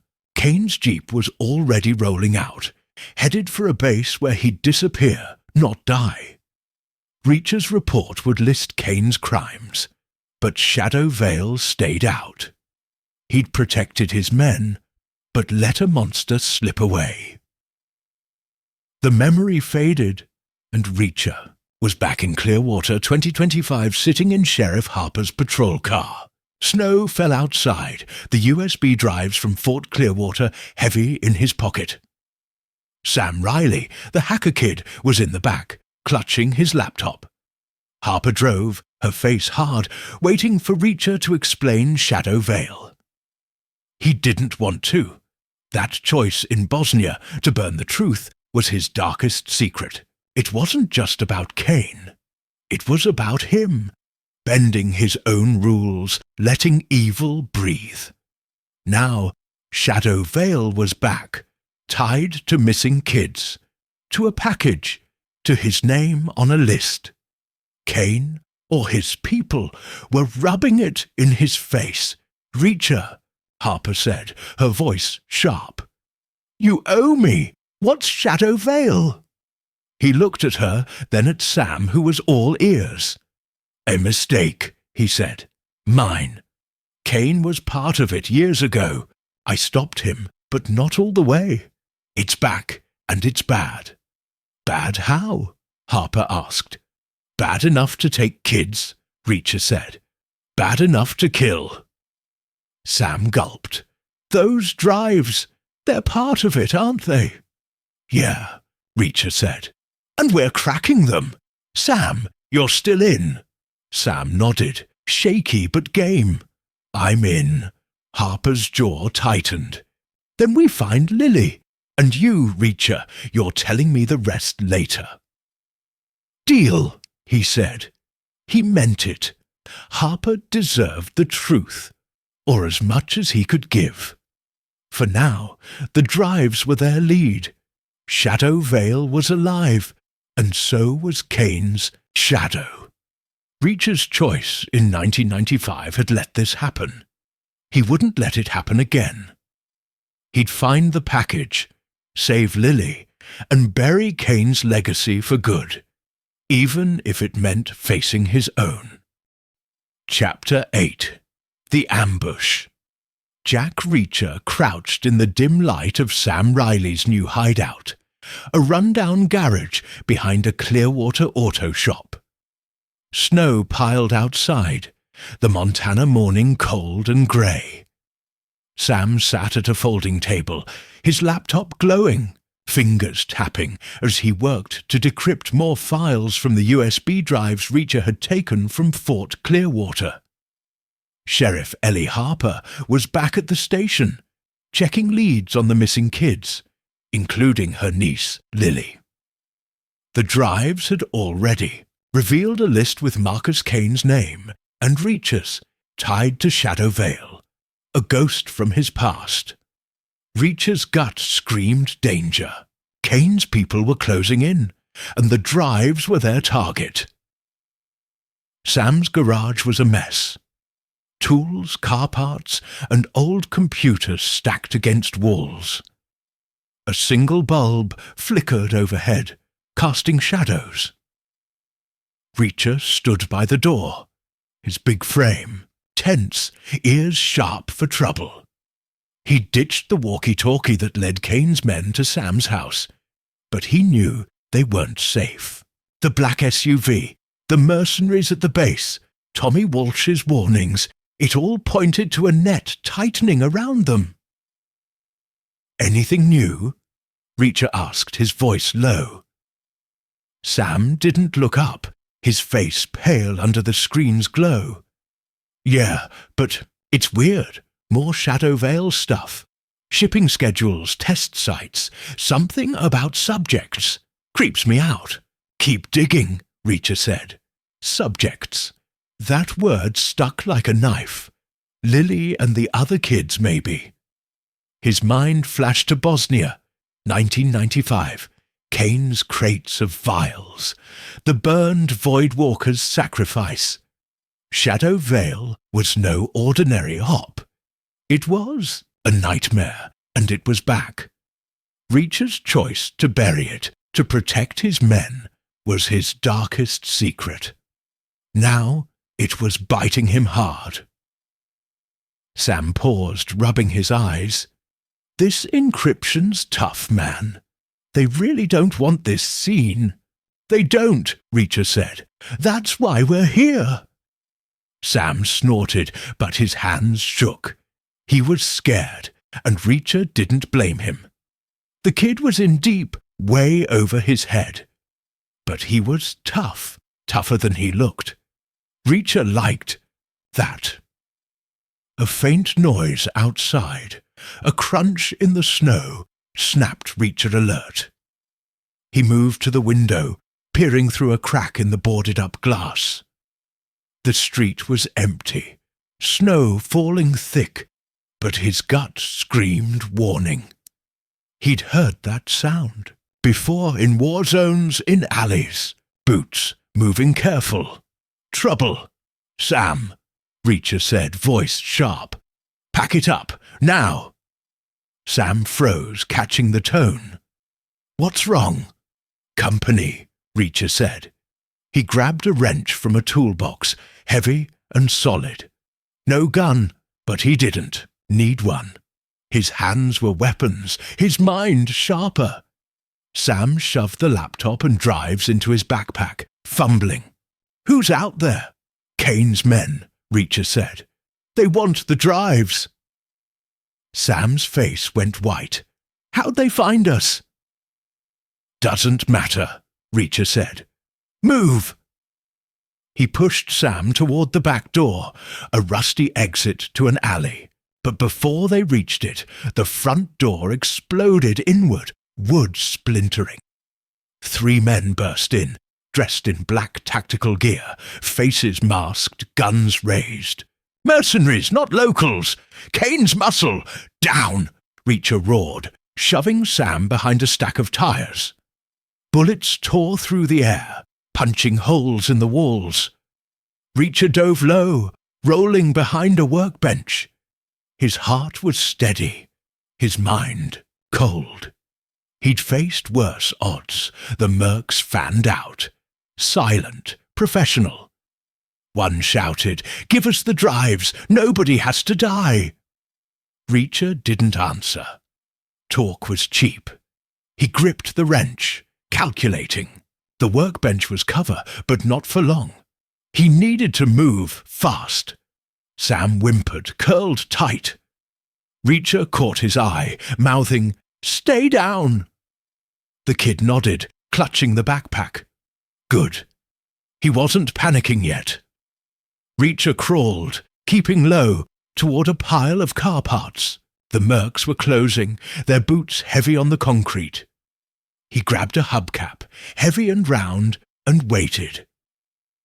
The nearest merc stepped into view, gun sweeping. Reacher flung the hubcap like a frisbee, hard and true. It smashed the merc's face, blood spraying. He dropped, gun clattering. The others turned, firing wild. Reacher was already moving, a blur of muscle. He tackled the second merc, slamming him into a wall. The guy's head cracked against concrete, and he went limp. 2 down. The third merc was smarter, backing toward the door, gun trained on Reacher. "Don't move!" he barked. "I'll shoot!" Reacher stood, hands up, wrench hidden behind his leg. "You won't," he said, voice calm. "You need me alive." The merc hesitated just a second. Enough. Reacher threw the wrench, fast as a bullet. It hit the merc's chest, ribs cracking. He gasped, stumbling, and Reacher closed the gap, a fist to the jaw finishing it. 3 down, all out cold. Sam peeked out, eyes wide. "Holy, how'd you do that?" "Practice," Reacher said, checking. The mercs. "No IDs, just guns and knives. Pros." He grabbed a pistol, checking the clip. Full. "Good. You okay?" he asked Sam. Sam nodded, then winced, clutching his arm. Blood seeped through his sleeve. "Grazed me," he said, voice shaky. Reacher knelt, ripping a strip from his own shirt. He tied it around Sam's arm tight. "You'll live. Can you walk?" "Yeah," Sam said, standing, wobbly but game. Reacher grabbed the backpack, slinging it over his shoulder. "We're gone. Now." They slipped out the back door, the alley dark, snow piling high. Reacher led, gun ready, scanning for more. The mercs wouldn't be alone. Kane's people were organized, relentless. The drives were too hot, and Reacher was their biggest threat. They stuck to alleys, moving fast. Sam's breathing was ragged, but he kept up. Reacher's mind raced. The mercs confirmed it. Shadow Vale was big, worth killing for. His name on that list wasn't random. Kane, or whoever was pulling strings, wanted him silenced, or worse, exposed. His 1995 choice, burying that file, was ammunition. If it got out, he'd be painted as a traitor. They reached a side street. Harper's patrol car parked nearby. Reacher checked it. No bombs, no trackers. Clear. In, he said, tossing Sam the keys. You drive. Me? Sam squeaked. You're fine, Reacher said. Go. Sam climbed in, wincing, and started the engine. Reacher took the passenger seat, gun on his lap, watching the mirrors. Snow blurred the world, but he'd spot trouble. He always did. Where to? Sam asked, hands shaking on the wheel. Sheriff's station, Reacher said. Harper needs to know. Sam nodded, pulling out slow. The car fishtailed, but he got it under control. Reacher glanced at him, impressed. The kid was holding it. Together, blood and all. You did good back there, Reacher said. Sam snorted. I hid. You did the ninja stuff. Still here, aren't you? Reacher said. That's what counts. Sam managed a weak smile, then winced, gripping his arm. Reacher checked the bandage, holding, but the kid needed a doctor soon. First, they needed Harper. She'd be mad, but she'd help. Lily was her fight, and Reacher's too now. The radio crackled, Harper's voice cutting through. Reacher, you there? Trouble at the base. Report. Reacher grabbed the mic. Trouble here too. Mercs hit Sam's place. We've got the drives. Coming to you. A pause then. Sam okay? Grazed, Reacher said. He's tough. Get here fast, Harper said. Base is hot. Lights, trucks, the works. Copy, Reacher said, hanging up. The base was moving, just like Sam's files said. The package, the kids, Shadow Vale, it was all converging. Kane's people weren't waiting. Neither was he. Sam drove, the town waking up, lights flickering in houses. Reacher's mind worked, piecing it together. The mercs were after the drives, but they'd failed. That bought time, not much. Kane's operation was big. Money, men, maybe government ties. Shadow Vale in 95 was buried for a reason.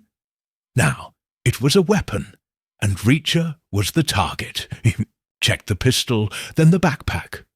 The drives were safe, their secrets locked. Sam's work wasn't done, but he'd cracked enough to know the truth was ugly. Lily, the kids, the test phase.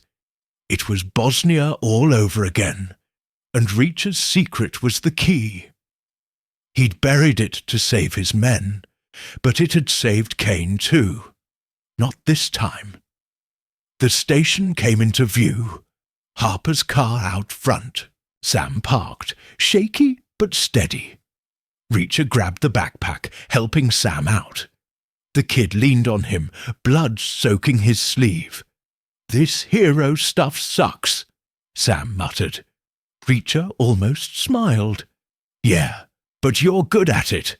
They staggered. Inside, Harper waiting, her face tight with worry. She saw Sam's arm and cursed. What happened? Ambush, Reacher said, setting the backpack down. Kane's men. They want the drives. Harper grabbed a first aid kit, working on Sam's arm. You're a magnet for trouble, Reacher. Always, he said, handing her the pistol. Base is active. We need to move. Harper nodded, her eyes on Sam. Soon as he's patched. You're with me, Reacher. This ends tonight. Reacher's jaw set. It would end one way or another. Kane's shadow, Shadow Vale, his own secret. They'd all burn. Lily was out there, and he'd bring her back. Jack Reacher didn't quit, and he didn't lose, not when it mattered. Chapter 9. The missing girl Jack Reacher stood in the Clearwater Sheriff's Station, the air thick with tension and the faint smell of burnt coffee. Snow battered the windows, the Montana morning grey and unforgiving. Sheriff Ellie Harper patched up Sam Riley's arm, her hands steady despite the worry in her eyes. Sam, the hacker kid, sat on a desk, wincing as Harper tied off a bandage over his bullet graze. The USB drives from Fort Clearwater, now in Reacher's pocket, held secrets about Shadow Vale, Marcus Kane, and a package tied to missing kids. Reacher's name on that list, from his 1995 cover-up, made this personal. He wasn't just fighting Kane's people. He was fighting his own past. Harper stepped back, wiping her hands. "Sam, you're staying here. Tim!" she called to the young deputy at the front desk. "Get him water and keep an eye on him." Sam groaned, clutching his laptop. "I'm fine, Sheriff. I can help." "You've helped enough," Harper said, her voice firm but kind. "Rest. We need you alive." Reacher nodded at Sam. "Good work, kid. You did your part." Sam managed a weak grin, but his eyes were heavy. Reacher turned to Harper, who was grabbing her coat. "You said trouble at the base," he said. "What kind?" "Lights, trucks, movement," Harper said, her jaw tight. "My deputy drove by an hour ago. Saw guards, new fences. Whatever they're doing, yamas if they were doing something big, Reacher. They're moving the package tonight." Reacher's gut tightened. The package, maybe kids, maybe weapons, tied to Shadow Vale. His 1995 choice to bury the Shadow Vale file had let Kane slip away. Now kids like Lily, Harper's niece, were paying the price. "We need to stop them," he said. "Tonight." Harper's eyes met his, fierce and desperate. "Lily's out there, Reacher. My niece, she's 16, smart, tough. 2 weeks ago she didn't come home from school. I've been tearing this town apart, and now this. Kane, the base, your name on that list. It's all connected, isn't it?" "Yeah," Reacher said, his voice hard. "Shadow Vale's back. The abductions, the package. It's no coincidence. Kane's people are using the kids. For what? I don't know yet. But I'll find Lily. I promise." Harper's face softened, just for a second. "Why? You don't know her. You don't know me." Reacher shrugged, his big shoulders shifting. "Kids don't deserve this, and I don't like bullies. Kane's a bully. I break bullies." Harper nodded, grabbing her gun from the desk. "Then let's move. We hit the base before they move the package. You in?" "All in," Reacher said. He checked the pistol he'd taken from the mercenaries, its weight solid in his hand. His mind flashed to Bosnia, the burned crates, the choice that haunted him. This time he'd do it right. They stepped outside, the snow thicker now, wind biting their faces. Harper's patrol car was parked out front, its hood white. Reacher climbed in, the seat cramped for his 6'5" frame. Harper started the engine, the heater sputtering. "We'll scout first," she said. "No cowboy stuff. If Lily's there, we get her out quiet." "Quiet's not my style," Reacher said, "but I'll try." Harper snorted, pulling onto the road. The town was waking up, a few cars crawling through the snow. Reacher watched the streets, scanning for the black SUV or more of Kane's men. The ambush at Sam's garage proved they were close, hunting the USB drives. Those drives held the key. Names, plans, the truth about Shadow Vale. Reacher's name on that list was a taunt, Kane's way of saying, "I know what you did." He wouldn't let it stop him. The road to Fort Clearwater was slick, pines looming under heavy snow. Harper drove fast, her hands tight on the wheel. "Lily's mom, my sister, died when she was little," she said, breaking the silence. "I raised her. She's family, Reacher.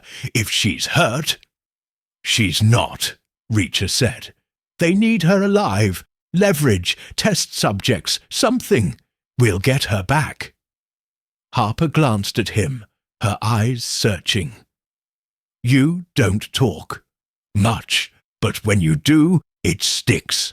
Army teach you that?" "Life did," Reacher said. "Army just made it sharper." She nodded, focusing on the road. The base came into view, its new fence glinting through the snow. Harper slowed, pulling off into a cluster of trees. "We walk from here," she said. "Car's too loud." They climbed out, the cold biting deep. Reacher tucked the pistol in his jacket, his eyes scanning the fence. The gate was locked, but the tire tracks were fresh, leading to the warehouse they'd hit before. Lights flickered inside, faint but steady. Kane's people were here, working fast. Harper led, her gun low, moving like the Marine she'd been. Reacher followed, his boots silent despite his size. They reached the sagging gap in the fence, slipping through. The base was darker now, the snow hiding their tracks. The warehouse loomed, its steel doors shut tight. Reacher spotted the camera, its red light blinking. They stayed low, hugging the wall. "Plan?" Harper whispered. "Get inside," Reacher said. "Find the package. If Lily's there, we grab her. If not, we take what we can and get out." "Simple," Harper said, her voice dry. "I like it." They crept to the side door Reacher had picked before. The lock was still broken, the door creaking as he eased it open. Inside, the air was cold, the chemical smell stronger now. The metal cases were gone, but new crates lined the walls, unmarked, ominous. A single guard stood near the center, rifle slung over his shoulder, unaware. Reacher signaled Harper to wait, then moved, a shadow in the dark. He closed the gap in seconds, his arm locking around the guard's neck. The man gasped, flailing, but Reacher squeezed, cutting off air. The guard slumped unconscious. Reacher dragged him behind a crate, tying his hands with a zip tie from his pocket. Harper joined him, her gun sweeping the room. "Nice work," she whispered. "Where's the package?" Reacher scanned the crates, his gut saying they were close. He pried one open, quiet, but fast. Inside were more vials, like the ones in Bosnia, labelled with codes. No kids, no Lily. "This is it," he said. "Part of it anyway." Harper's face fell. "No Lily?" "Not here," Reacher said. "But this is proof. Shadow Vale's alive. These vials, they're testing something." Harper cursed under her breath. "We can't leave them." "We won't," Reacher said. He grabbed a vial, slipping it into his pocket. Evidence. The rest would burn, but not yet. They needed more. A noise, boots on concrete, cut through the silence. Reacher pulled Harper down behind the crates. Two men entered, both armed, talking low. "Load the rest," one said. "Boss wants it at the lab by dawn." "Kids, too?" the other asked. "Yeah," the first said. "They're prepped. Test starts tomorrow." Harper's hand tightened on her gun, her eyes blazing. Reacher grabbed her wrist, shaking his head. Not now. They were outnumbered, and Lily wasn't here. He leaned close, whispering, "We know they're alive. We'll find them." She nodded, reluctant, her jaw tight. Reacher led her back to the side door, slipping out as the men moved deeper into the warehouse. The snow was heavier now, a white curtain hiding their escape. They reached the fence, crawling through, and ran for the car. Inside, Harper slammed the wheel. "They've got her, Reacher! A lab tests! What are they doing?" "Shadow Veil," Reacher said, pulling out the vial. "This is it. Kane's running it again. The kids are part of the test." Harper's eyes burned. "Then we stop him. Tonight." "Not tonight," Reacher said. "We've got this, and the drives. We hit them where it hurts, but we need a plan." She glared but nodded. "You better be right." "I am," Reacher said. He wasn't sure, not yet, but he'd made a promise. Lily was out there, and he'd find her. Kane's game was big, but Reacher was bigger. His secret, his shame, wouldn't stop him. He'd tear Shadow Veil apart, piece by piece, and bring the kids home. Jack Reacher didn't fail, not when kids were on the line. Chapter 10. The man in the suit Jack Reacher stood in the snowy shadows of Clearwater's main street, the cold biting through his worn canvas jacket. The town was quiet, shops closed, the Montana dusk heavy with falling snow. Sheriff Ellie Harper was back at the station with Sam Riley, guarding the USB drives and the vial Reacher had taken from Fort Clearwater's warehouse. Those drives held secrets about Shadow Veil, Marcus Kane, and a package tied to missing kids, including Harper's niece, Lily. The vial, proof of Kane's twisted experiments, burned in Reacher's pocket. His name on the drives list, linked to his 1995 cover-up, made this fight personal. Kane's people were closing in, and Reacher needed a new lead. Harper had mentioned a bar, the Rusty Nail, where rough types hung out. One of the warehouse guards, overheard before Reacher knocked him out, had bragged about meeting a suit there tonight. Suits meant money, power, maybe a link to Kane's operation. Reacher's gut said it was worth a shot. He walked, boots crunching, his 6'5" frame cutting through the snow like a blade. The bar was a block away, its neon sign buzzing, promising answers or trouble. Reacher was ready for either. The Rusty Nail was a dive, its windows grimy, the air inside thick with smoke and stale beer. Country music twanged from a jukebox, loud enough to cover low talk. Locals in flannel and trucker hats filled the booths, but Reacher's eyes locked on a man at the bar. He stood out like a wolf in a dog pen, mid-40s, sharp grey suit, polished shoes, hair slicked back. Not a local. He sipped a whiskey, his posture too perfect, like he owned the room. Reacher slid onto a stool a few seats down, signalling the bartender, a grizzled guy with a beard. "Coffee," Reacher said, voice low. "Black." The bartender snorted, but poured it. Reacher sipped, watching the suit from the corner of his eye. The man's fingers tapped the bar, slow, deliberate. He was waiting for someone. Reacher clocked the room. 2 guys in the back, heavy coats, eyes on the suit. Muscle, not drinkers.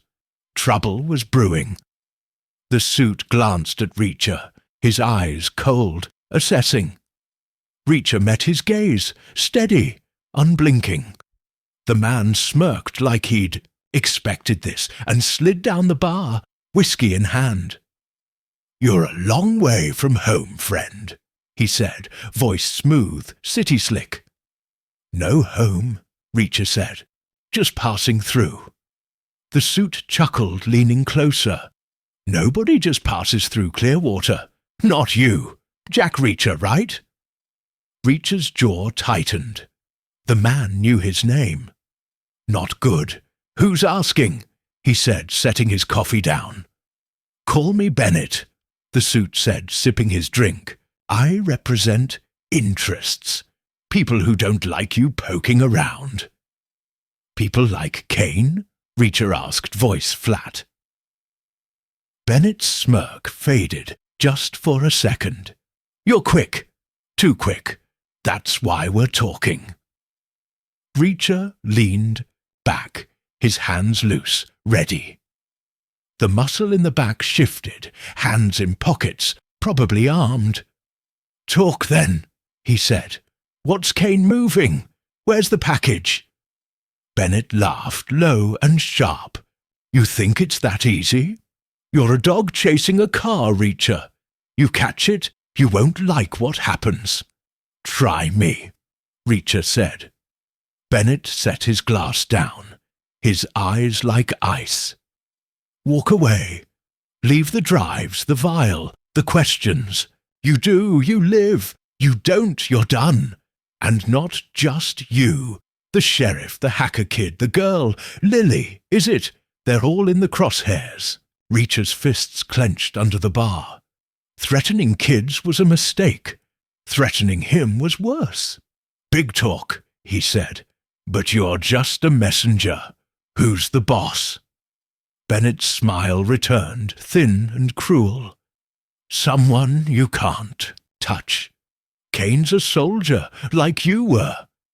But the man above him? He's untouchable. Shadow Vale isn't a project. It's a machine, and you're a speck in its gears. Reacher's mind raced. Shadow Vale, bigger than Kane, backed by someone with real power. His 1995 choice to burn that file had buried the truth, but not deep enough. Where's Lily? He asked, voice hard. Safe, Bennett said. For now. Keep pushing, and that changes. Reacher stood, towering over Bennett. The bar went quiet, eyes on them.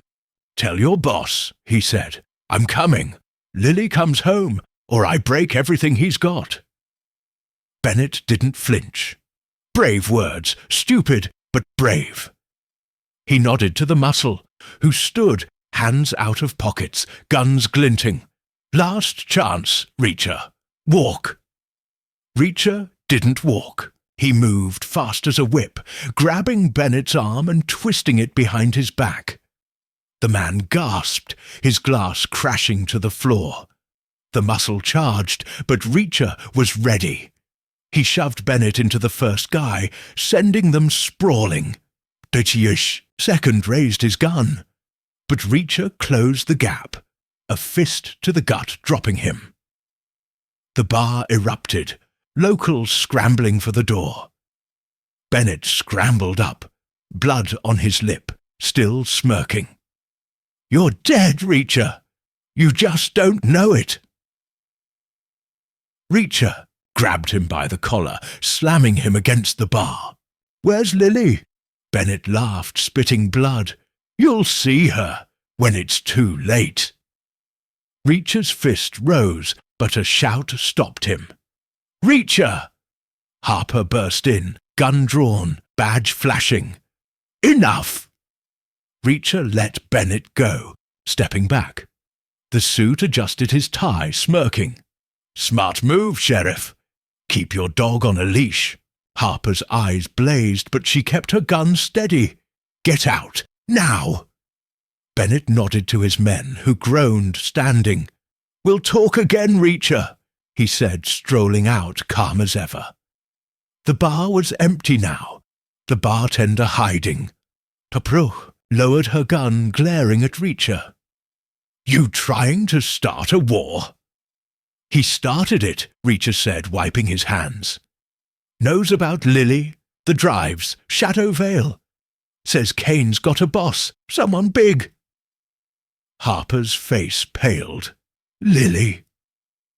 Alive, Reacher said, but they're using her.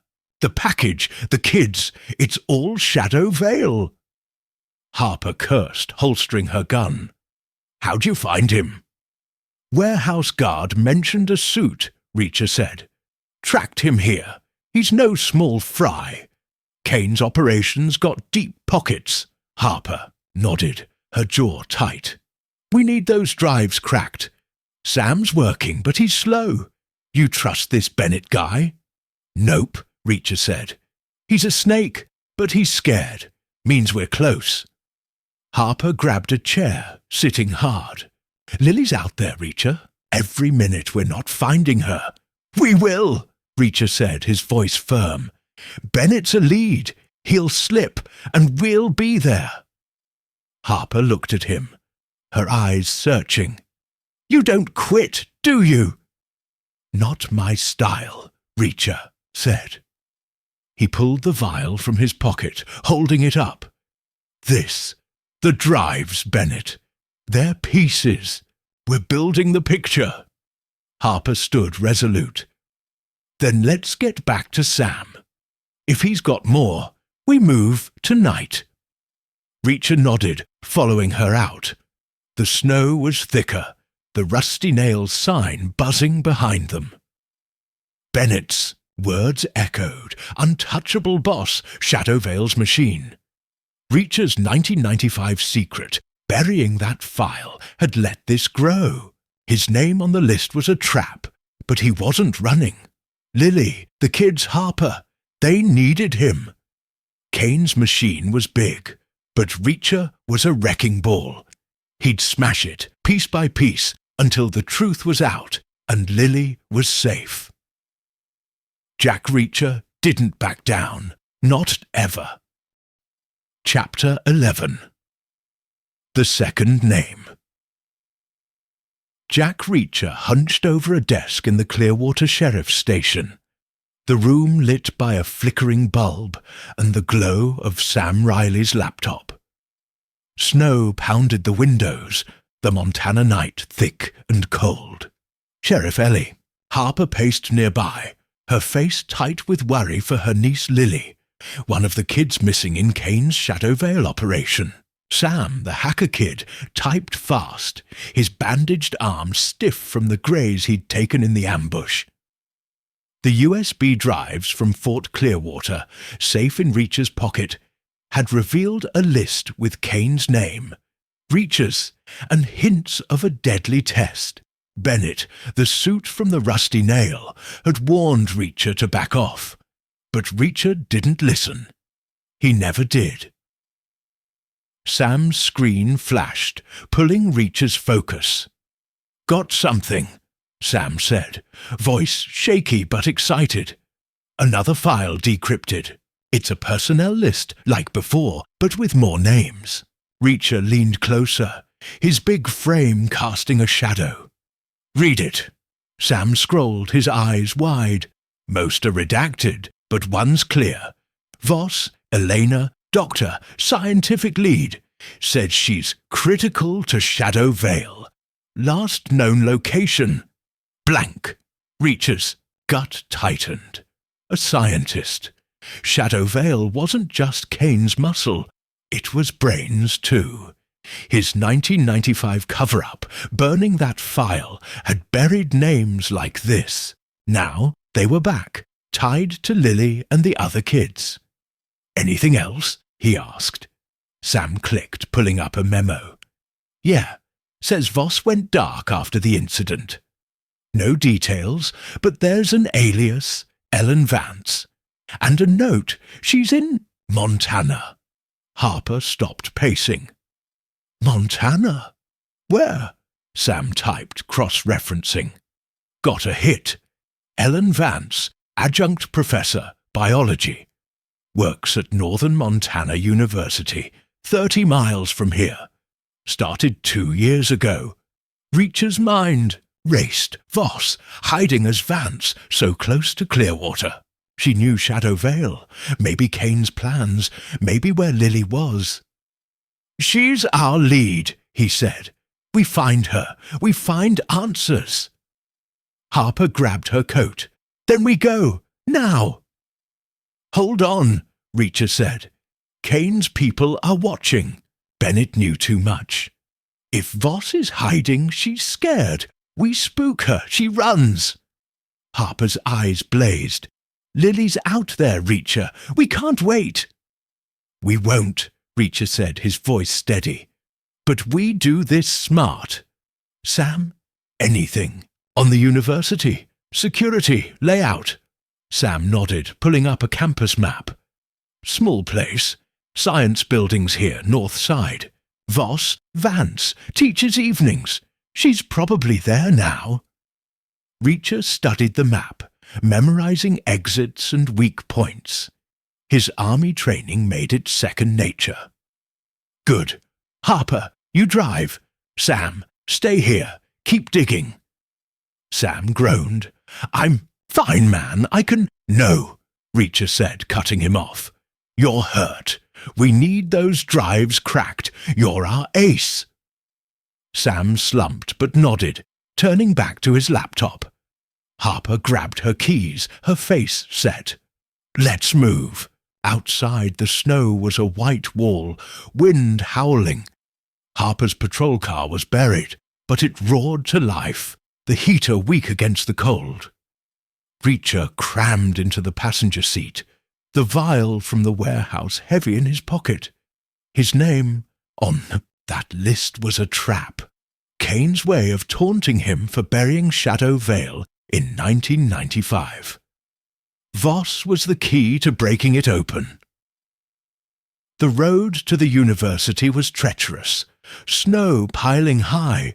Harper drove hard, her knuckles white. You think Voss knows about Lily?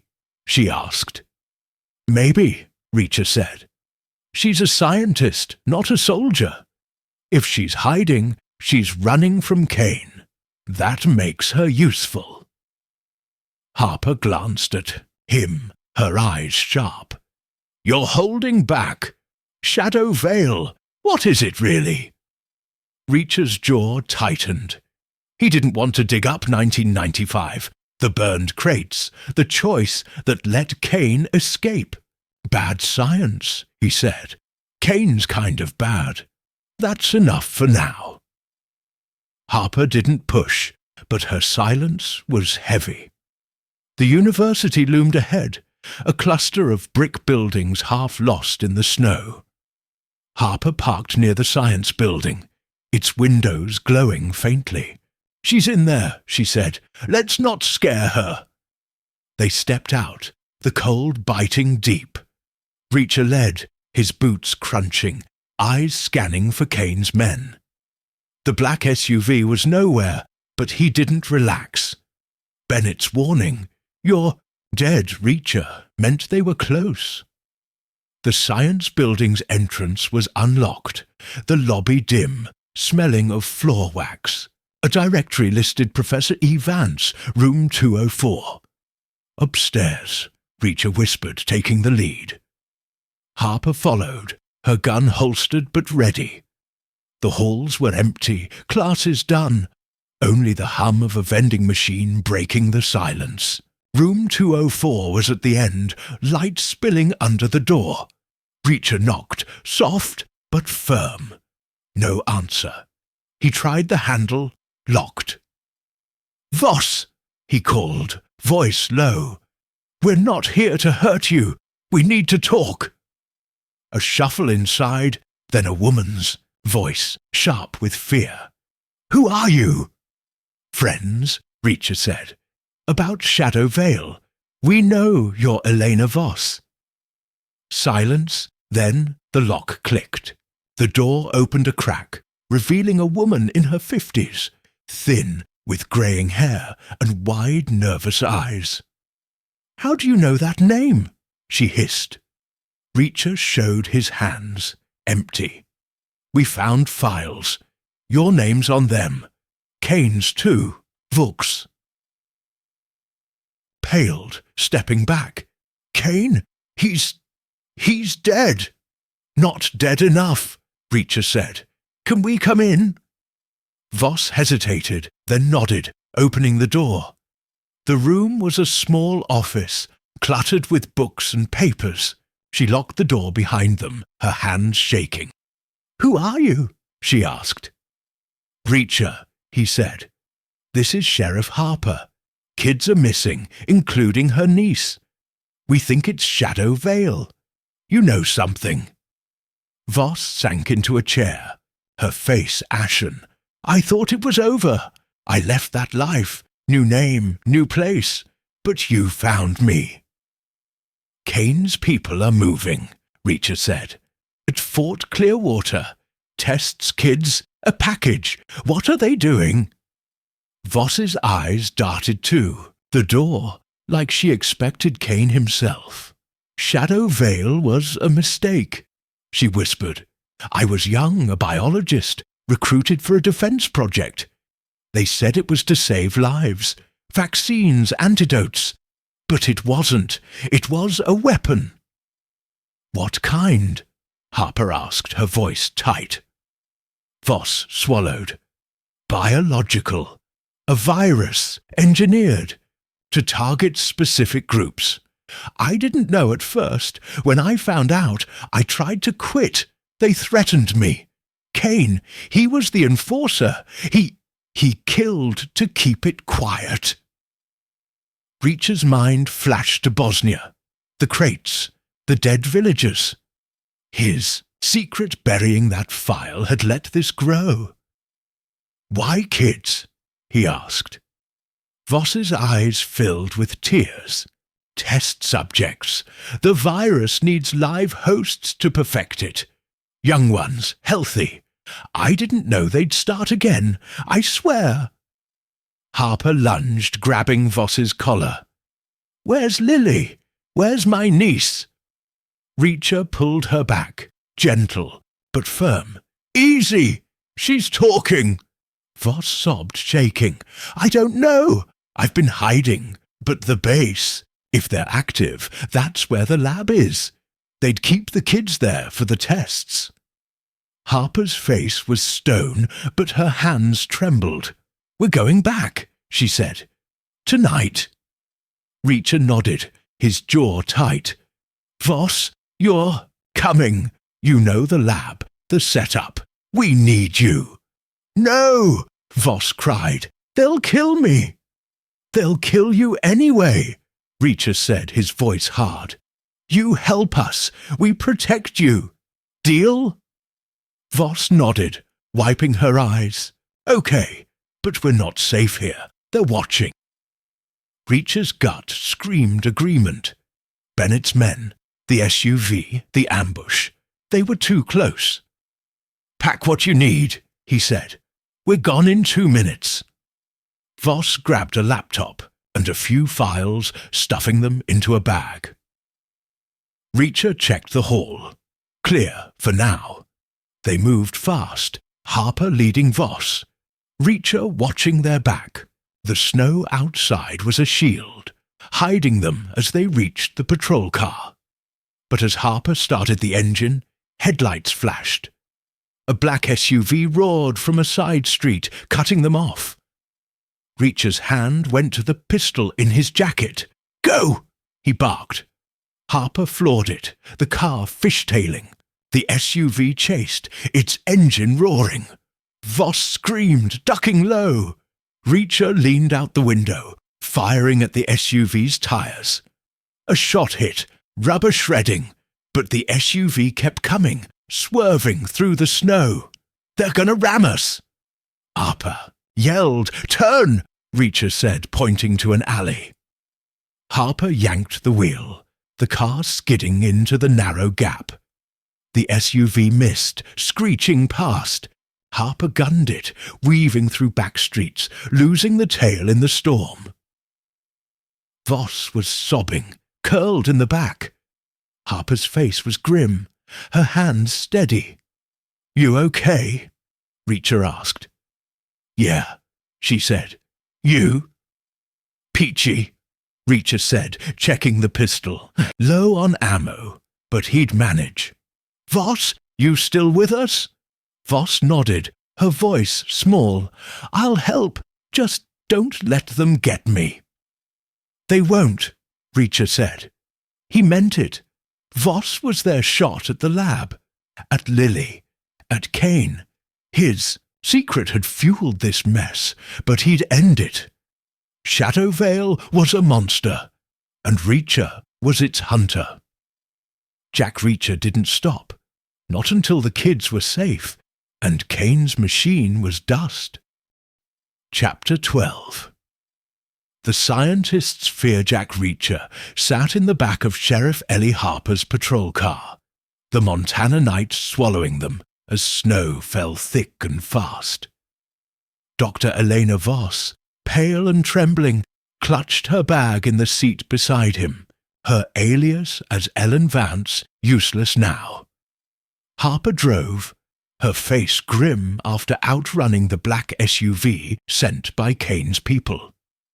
The USB drives from Fort Clearwater, safe in Reacher's pocket, had led them to Voss, a scientist tied to Shadowvale. Her fear filled the car like a storm cloud. But Reacher needed her knowledge to find Lily, Harper's niece, and stop Kane's deadly plan. His 1995 choice to bury the Shadowvale file had let this nightmare grow, and he wouldn't let it claim more lives. Harper pulled into a deserted lot behind a closed gas station, cutting the engine. "We're safe here," she said, turning to Voss. "Talk. What's Shadowvale, and where's my niece?" Voss's eyes darted to Reacher, wide with panic. "I told you, it's a bioweapon. A virus made to kill specific people. I thought it was dead after I left." "Kane? He's alive?" "Alive and moving," Reacher said, his voice hard. "Using kids like Lily to test it. Why?" Voss's hands shook, her voice barely a whisper. "The virus wasn't perfect. It needed live tests, young hosts to stabilize it. I didn't know they'd use kids. I swear, I tried to stop it." Harper leaned over the seat, her eyes blazing. "You helped build this? You let them take Lily?" "No!" Voss cried, tears spilling. "I quit when I saw the truth. They threatened my family, my life. I ran, hid here. But Kane, he never stops." Reacher's gut churned. Bosnia, 1995. The crates, the vials, Kane's smirk as he slipped away. Reacher's secret, burning that file, had protected his men but left Kane free. Now, kids were paying. "Where's the lab?" he asked. "Fort Clearwater?" Voss nodded, wiping her face. "Yes, the base has a hidden lab underground. That's where they'd keep the kids, the virus. It's heavily guarded." Harper's jaw tightened. "Then we hit it. Tonight." "Not yet," Reacher said, his voice calm but firm. "We need a plan. Guards, cameras, Kane's men. They're ready for us." Harper glared. "Lily's in there, Reacher. I'm not waiting." "You will," he said, meeting her eyes. "We go in blind. We die. Lily, too. Voss, what's the virus do?" Voss took a shaky breath. "It's targeted. Can wipe out a group, soldiers, civilians, based on DNA markers. Fast, deadly, no cure yet. They're testing it to control it, make it a weapon for sale." Reacher's fists clenched. A weapon like that, in Kane's hands, was a slaughter waiting to happen. "Who's buying?" he asked. "I don't know," Voss said. "Kane worked for someone big, someone with money. I never saw them. But they're powerful, Reacher. If they know you're involved—" She stopped, her eyes locking on his. "Your name was on that list. You were part of Shadowvale." Harper's head snapped to Reacher. What's she talking about? Reacher's jaw tightened. He hated this, dragging his past into the light. "I wasn't part," he said, In 95, I chased Kane, found Shadow Vale, stopped it, buried the evidence to save my men. That's the truth." Voss shook her head, her voice low. "You buried it, but they know. Kane knows. If your secret gets out, you're finished. They'll paint you as a traitor, a killer. You'll lose everything." "I've got nothing to lose," Reacher said, his voice cold. "Just a promise to keep. We're finding Lily." Harper's eyes burned, but she nodded. "Voss, you're with us. You know the lab, you're helping." Voss shrank back. "They'll kill me. Kane, he doesn't forgive." "Neither do I," Reacher said. "You help, you live, you run, you're on your own. Choose." Voss's shoulders slumped, her fear clear. "I'll help, but we need a way in. The lab's locked tight. Codes, guards, traps." Reacher nodded, his mind working. "Sam's got the drives. They might have codes, maps. We check with him, then hit the base." Harper started the car, the engine rumbling. Back to the station. Sam better have something. The drive was tense, the snow a white blur. Reacher watched the mirrors, expecting the SUV to reappear. Kane's people were close, hunting Voss, the drives, him. His secret was a weapon now, but he wouldn't let it stop him. Lily, the kids, Harper, they needed him.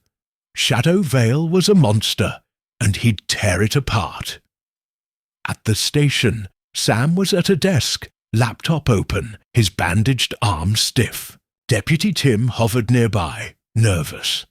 Sam looked up, pale but focused. "You're back. I cracked another file. It's big."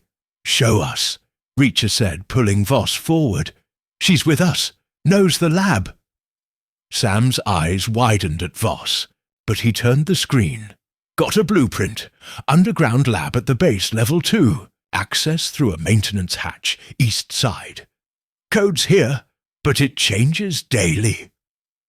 Voss leaned in, her fear fading as she studied the map. "That's it. The hatch leads to the lab. Guards patrol every hour. The kids, they'd be in holding, cells, West Wing." Harper's voice was steel. "Lily's there. We're going." Reacher nodded, memorizing the map. "Sam, copy the code. Voss, anything else?" Voss hesitated. "The virus, it's stored in vials, like the one you have. Destroy them, or this never ends." "Got it," Reacher said, pocketing the vial. "Harper, you got gear? Rifles, vests?" "In the armory," she said. "Enough for a small team." "Then we move," Reacher said. "Sam, you stay. Keep the drive safe." Sam nodded, handing Reacher a USB with the blueprint and code. "Don't die, okay?" "No promises," Reacher said, almost smiling. Harper led them to the armory, a locked room with rifles, vests, and ammo. Reacher grabbed a rifle, checking it with practiced ease. His army days were long gone, but the moves stayed. Harper suited up, her face hard. Voss stood back, clutching her bag, looking small and scared. "You're sure about her?" Harper whispered, nodding at Voss. "She's scared, not stupid," Reacher said. "She'll help." They loaded the car, the snow heavier now, the night black. Reacher's mind was clear, focused. Voss's confession confirmed his worst fears. Shadow Vale was a bioweapon. Kane was alive, and kids were the test. His secret buried to save his men was Kane's leverage. If it got out, he'd be a traitor in the world's eyes. He didn't care. Lily was the mission, and Kane was the target. Harper drove, the base 30 minutes away. Voss sat silent, her fear a weight. Reacher checked his rifle, the vial, the USB. The lab was their shot, but it was a trap too. Kane's people knew he was coming. Let them. Jack Reacher didn't run from traps. He broke them. Lily would come home, and Kane's machine would burn. His secret wouldn't stop him. Nothing would. Chapter 13. The Labjack Reacher crouched in the snowy shadows of Fort Clearwater, the old military base looming under a black Montana sky. Snow fell hard, muffling the world, but danger hummed in the air. Sheriff Ellie Harper knelt beside him, rifle ready, her face set with fierce hope for her niece Lily. Dr. Elena Voss, trembling but resolute, clutched a flashlight. Her knowledge of Shadowvale's lab their only guide. The USB drives, the vial in Reacher's pocket, and Voss's confession had led them here, to an underground lab where Kane's bioweapon was being tested on kids. Reacher's 1995 secret, burying that file, had let this nightmare grow. Tonight, he'd end it. The maintenance hatch, east side, was hidden under snow. Reacher brushed it clear, finding a keypad. "Code," he whispered. Voss checked a slip of paper from Sam's decrypted files. 7294. Reacher punched it in. The hatch hissed, unlocking. He lifted it, revealing a dark shaft with a ladder. "Me first," he said, slinging his rifle. "Voss, you're next. Harper, cover us." Harper nodded, her eyes scanning the fence. Voss hesitated, fear plain, but followed as Reacher descended. The ladder was cold, rusted, leading to a concrete tunnel lit by faint red bulbs. The air was heavy, chemical sharp, like the warehouse. Reacher's gut screamed trap, but Lily was down here. No turning back. At the bottom, Voss pointed left. "Lab's that way. Cells are west wing." Reacher led, rifle low, his boots silent. Harper brought up the rear, guarding Voss. The tunnel split, one path to the lab, another to a humming generator. Reacher stuck to Voss's path, the walls closing in, the air colder. A steel door loomed ahead, keypad glowing. Voss whispered, "Same code." Reacher entered it, the door clicking, open. Inside was a lab, white walls, bright lights, machines beeping. Tables held vials, syringes, and computers, their screens showing data Reacher didn't understand. The chemical smell was stronger, mixed with something worse. Fear. Voss froze, her voice a whisper. "This is it. The virus is here." Harper's eyes darted, searching. "Where's Lily?" "Cells," Voss said, pointing to a hall. "West side." Reacher moved, but a monitor caught his eye. A video feed showing 3 kids in a locked room, curled on cots. One was a girl, 16 with Harper's eyes. "Lily," he said, nodding at the screen. Harper's breath caught, her hand gripping, her rifle. "She's alive. For now," Reacher said. "We move fast." They crossed the lab, Voss grabbing a laptop, her hands shaking. "This has the virus data," she said. "We can't leave it." Reacher nodded, tucking it under his arm. The hall to the cells was narrow, doors locked with keypads. Voss tried the code, but it failed. "They changed it," she said, panic rising. Reacher's eyes narrowed. "Step back." He slammed his boot into the first door, metal buckling. It popped open, revealing an empty cell. He hit the next, then the third. There, on a cot, was Lily, pale, eyes wide with fear. "Lily!" Harper rushed in, dropping her rifle, hugging her niece. "You're okay." Lily clung to her, trembling. "Aunt Ellie, they hurt us. Shots, tests." Reacher's jaw tightened. Shadow veils, virus tested on kids. His secret had let this happen. "We're getting you out," he said. "The others?" "Next cells," Lily said, voice weak. "2 more." Reacher kicked open the doors, finding a boy and a girl, both scared but alive. Harper helped them up, her face fierce. "Move," she said. "We're gone." Voss led them back to the EUM lab, but a noise stopped them. Boots, heavy, coming fast. Reacher shoved the kids behind a table, signaling Harper. "Ambush," he whispered. The lab door burst open. 4 mercenaries in black tactical gear, rifles raised. Kane's men. "Drop it," one barked. Reacher didn't drop his rifle. He fired, hitting the first merc in the chest. The man fell, but the others returned fire, bullets tearing through the lab. Harper dove, shielding the kids, her pistol cracking. Voss screamed, ducking low. Reacher rolled behind a machine, glass shattering around him. His army training kicked in. Move! Strike! Survive! He aimed, dropping a second merc with a headshot. The third charged, but Reacher was faster, tackling him, his fist cracking the man's jaw. The merc slumped, out cold. The fourth ran for the door, shouting into a radio. "Intruders! Lab's hit!" Reacher grabbed his rifle, firing. The shot missed, the merc vanishing down the hall.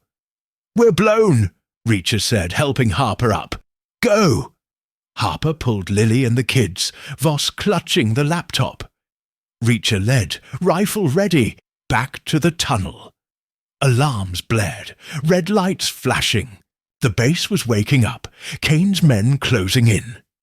Reacher's mind was sharp, calculating. They had the kids, the laptop, the vial. Enough to hurt Kane. But they weren't clear yet.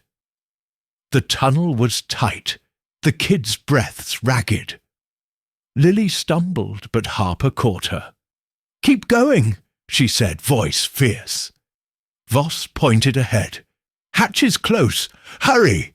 Reacher reached the ladder, climbing fast, the hatch still open. Snow poured in, the night black.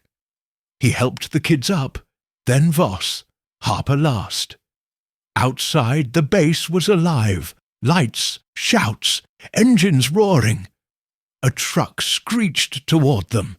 Headlights, blinding. "Car!" Reacher yelled, pushing the group toward the trees. Harper's patrol car was hidden there, their only shot. Bullets zipped past, kicking up snow. Reacher fired back, keeping the truck at bay. His clip was low, but he made every shot count. They reached the car, piling in. Harper floored it, the car skidding through the snow. The truck chased, gaining, fast. Reacher leaned out, firing at its grill. A shot hit, smoke pouring, and the truck swerved, crashing into a tree. Harper didn't slow, the base fading behind them. Lily sobbed in the back, the other kids silent, shocked. Voss clutched the laptop, her face white. Reacher checked his rifle. Empty. The vial and drives were safe, but Kane's men would keep coming. "You okay?" Harper asked, voice tight. "Yeah," Reacher said, his heart steady. "You?" "Barely," she said, glancing at Lily. "We got her." "We did," Reacher said. But his mind was on Kane, the virus, the mercs. Shadow Veil was bigger than he'd thought, and his secret, burying that file, had fueled it. He'd saved Lily, But the fight wasn't over. Kane was out there, and Reacher would find him. Jack Reacher didn't stop, not until the monster was dead. Chapter 14. The Safe House. Jack Reacher leaned against the wall of a creaky safe house, a small cabin hidden in the snowy Montana woods. The night was black, the storm outside howling, covering their tracks. Sheriff Ellie Harper sat with her niece, Lily wrapping her in a blanket, her face soft with relief but sharp with worry. 2 other rescued kids, a boy named Max and a girl named Sarah, huddled on a sagging couch, pale and quiet. Dr. Elena Voss paced by a cracked window, clutching the laptop from Fort Clearwater's lab. The USB drives and the bioweapon vial were safe in Reacher's pocket, but Kane's mercenaries were still out there hunting. Reacher's 1995 secret, burying the Shadow Veil file, had fueled this nightmare. He'd saved the kids, but Kane was alive, and the fight wasn't over. The cabin smelled of damp wood and old coffee. A single lamp lit the room, casting long shadows. Harper's deputy, Tim, had set up the safe house, a spot off the grid for emergencies. Reacher checked the door, bolted tight, his empty rifle propped nearby. His pistol, low on ammo, was tucked in his jacket. They were safe for now, but his gut screamed Kane's men were close. Harper brushed Lily's hair back, her voice gentle. "You're okay, kid. Tell us what happened." Lily's eyes were red, her voice shaky. "They grabbed me after school. A van black, no windows. I woke up in a cell, cold, with Max and Sarah. Men in masks gave us shots, took blood, said it was for a test." Reacher's fists clenched. Shadow Veil's virus, tested on kids. His choice in Bosnia, letting Kane slip, had led to this. "Who was in charge?" he asked, keeping his voice calm. Lily shivered. A man. Tall, mean, eyes, scar on his face. They called him Colonel. He said we were important for something big. Harper's jaw tightened. "Kane," she said, glancing at Reacher. Reacher nodded, his mind sharp. "Kane, alive, running the lab. What else? Lily, anything about a package or a lab?" Lily hugged the blanket tighter. "They moved us to a room with machines deep underground. Lots of vials like medicine, but wrong. The colonel talked about a shipment, said it was going out soon, to someone important." Voss stopped pacing, her face pale. "The virus. They're selling it. I told you, it's a weapon." Max, the boy, spoke up, his voice small. "I heard them say a name. Bennett. Said he was coming to check." Reacher's gut twisted. Bennett, the suit from the Rusty Nail, Kane's messenger. "When?" he asked. "Tomorrow," Max said. "Or tonight. I don't know." Harper stood, her eyes fierce. "Then we hit them now, before they move the virus." Reacher raised a hand. "We're beat up, low on ammo. We need a plan. Voss, what's on that laptop?" Voss sat, opening the laptop with trembling hands. "Test data, virus strains, biolists. It's encrypted, but I know the keys. If we crack it, we'll know who Kane's selling to." "Do it," Reacher said. "Lily, where was the lab, exact spot?"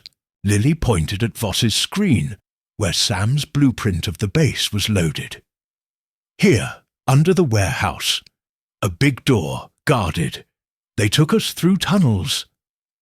Reacher studied the map, memorizing the layout. The lab, the tunnels, the guards. Kane was dug in deep. "How many men?" he asked. 10, maybe more, Lily said, all armed. Harper's face was stone. We can't wait, Reacher. If they move that virus, we won't, Reacher said. But we go in smart. Voss, how long to crack the laptop? An hour, Voss said. Maybe less. Then work, Reacher said. He turned to Harper. Call Tim. We need guns, vests, anything he's got. Harper nodded, grabbing her radio. Tim, it's Harper. Bring the armory to the safe house. Everything. Reacher checked the kids, their eyes, heavy but alive. You did good, he told them. Rest now. We'll handle it. Sarah, the girl, whispered. You'll stop them. Count on it, Reacher said, his voice firm. He meant it. Kane's virus, his men, his buyer. Reacher would break them all. His secret had let this happen, but he'd fix it. Lily's face, pale but fierce, drove him. Kids didn't deserve this. Voss typed fast, her fear fading as she worked. Harper stepped to Reacher, voice low. You trust her. She built that virus. She's scared, Reacher said. Scared people don't lie. She'll help. Harper's eyes searched his. And you? Your name on that list. What's it mean? Reacher's jaw tightened. He hated this, his past bleeding into now. I stopped Kane once. Didn't finish it. That's on me. I'm finishing it now. Harper nodded, her hand on his arm. For Lily. For all of them, Reacher said. An hour later, Voss looked up, her face grim. Got it. Buy as a group, no names, but they're paying millions. Deliveries tonight, from the base to a private airstrip, 10 miles north. Reacher's mind clicked. Bennett, the suit, was probably the middleman. Guards? He asked. 15, heavily armed, Voss said. The virus is in secure cases, like the ones you saw. Harper's radio crackled. Sheriff, it's Tim. I'm here. Got rifles, ammo, vests. Bring it in, Harper said, opening the door. Tim, the deputy, staggered in, arms full. Reacher helped, grabbing a rifle, checking it. Solid, full clip. Good. Kids stay here, Reacher said. Tim, you guard them. Voss, you're with us. You know the virus, the lab. Voss paled but nodded. I'll help. Harper suited up, her movements sharp, like the Marine she'd been. We hit the base, stop the shipment. Lily, you stay put. Lily grabbed her hand. Be careful, Aunt Ellie. Always, Harper said, kissing her forehead. Reacher loaded the car, the snow lighter now, the night clear. His mind was a machine, planning the hit, tunnels, guards, the airstrip. Kane was close, his virus closer. Reacher's secret, his shame, was fuel now. He'd buried Shadowvale once, wrong. This time, he'd burn it to ash, save the kids, and bury Kane for good. Jack Reacher didn't quit, not when lives were on the line. Chapter 15. The airstrip Jack Reacher crouched in the snowy brush, the Montana night sharp and cold. The private airstrip, 10 miles north of Clearwater, glowed under floodlights, a small plane idling on the tarmac. Sheriff Ellie Harper knelt, beside him, rifle ready, her eyes burning with the need to end this for her niece, Lily. Dr. Elena Voss, clutching the stolen lab laptop, shivered but stood firm, her knowledge of Shadowvale's virus their edge. The USB drives and bioweapon vial in Reacher's pocket were proof of Kane's plan. A deadly virus tested on kids, now set for sale. Reacher's 1995 secret, burying the Shadow Veil file, had let Kane thrive. Tonight, he'd bury Kane instead. The airstrip was fortified. 15 mercenaries, armed to the teeth, guarded a truck loaded with virus cases. Reacher spotted Bennett, the slick suit from the Rusty Nail, barking orders near the plane. Kane was here too, his scarred face clear under the lights, directing men. Reacher's blood boiled. This ended now. Plan, Harper whispered, her breath visible. Hit hard, Reacher said, checking his rifle. I take the guards. You and Voss get the truck. Destroy the cases. Plane doesn't leave. Voss's voice shook. The virus, if it breaks, it could spread. Then we burn it, Reacher said. Ready? Harper nodded, her face like stone. Voss swallowed, gripping the laptop. Reacher led, moving low through the snow, his 6'5" frame silent as a ghost. His army training was muscle memory. Strike fast, no mercy. They reached the airstrip's edge, a chain-link fence their first hurdle. Reacher cut a gap with bolt cutters from Harper's gear, slipping through. Guards patrolled in, pairs rifles slung. Reacher signaled Harper and Voss to wait, then crept forward. The first guard never saw him. A quick chokehold, and the man slumped, out cold. Reacher dragged him into the snow, taking his radio. The second guard turned, but Reacher was faster, a fist to the jaw, dropping him. 2 down. Harper and Voss moved, sticking to shadows, heading for the truck. Reacher advanced, rifle low, eyes on Kane. The colonel stood by the plane, talking to Bennett, a metal case at his feet. The virus, ready to fly. Reacher's gut screamed to charge, but he needed the guards clear. A shout broke the silence. Guards spotting the cut fence. Alarms blared, lights swinging. Reacher fired, dropping the shouter with a clean shot. Chaos erupted, mercenaries scrambling, bullets ripping through the night. Reacher dove behind a crate, returning fire, his shots precise. 3 more guards fell, their rifles useless. Harper reached the truck, Voss behind her. She yanked the door, open, climbing in, but a merc charged, gun blazing. Harper fired her pistol, the man collapsing. Voss screamed, ducking low, clutching the laptop like a shield. Reacher moved, a blur of muscle closing on the plane. Kane saw him, his scarred face twisting into a sneer. "Reacher!" he roared, drawing a pistol. "You're late!" "Not for you!" Reacher shouted, firing. Kane dove behind the plane, bullets sparking off metal. Bennett ran, clutching the case, heading for the cockpit. Reacher sprinted, tackling him to the tarmac. The case skidded, Bennett's nose crunching under Reacher's fist. He was out, blood pooling. Kane fired, a bullet grazing Reacher's arm, hot pain flaring. Reacher rolled, grabbing Bennett's case, using it as a shield. Kane advanced, his eyes cold. "You can't stop this, Reacher. Shadow Veil's bigger than us." "It's over," Reacher said, lunging. He swung the case, smashing Kane's gun hand. The pistol flew, and Reacher tackled him, fists flying.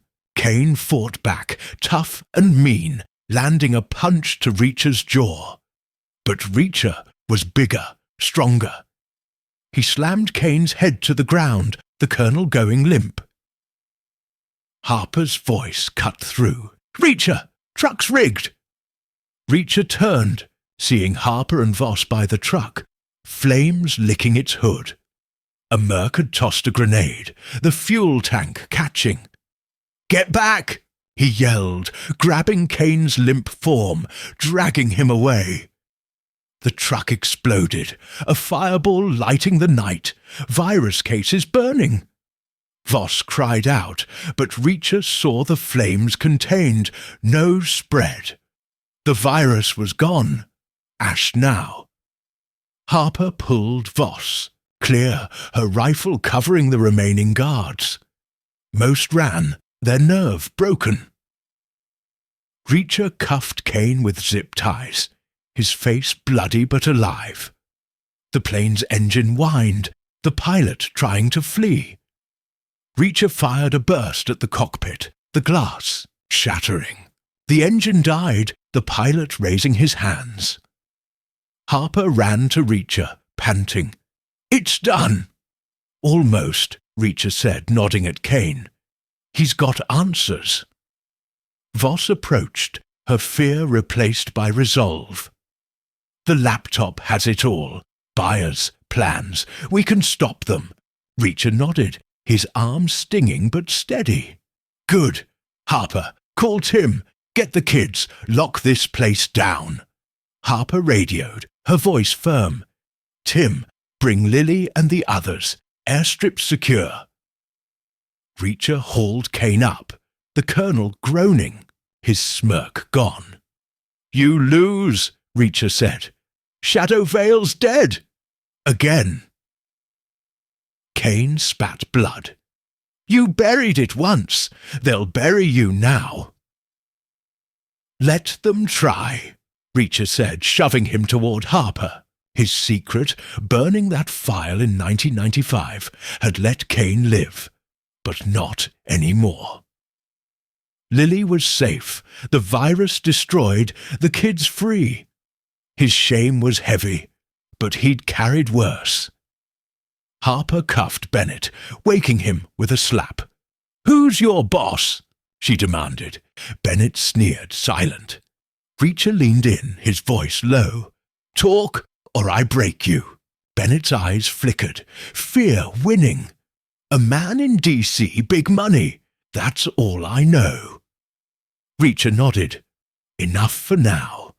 The laptop would fill the gaps. Sirens wailed. Tim with backup.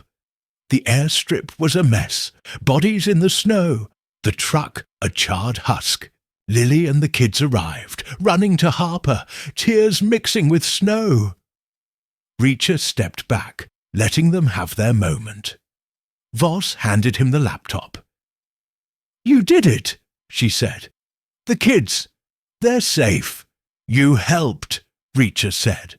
"Keep that data safe." She nodded, clutching it tight. Reacher's eyes swept the scene. Kane cuffed, the virus gone, Lily alive.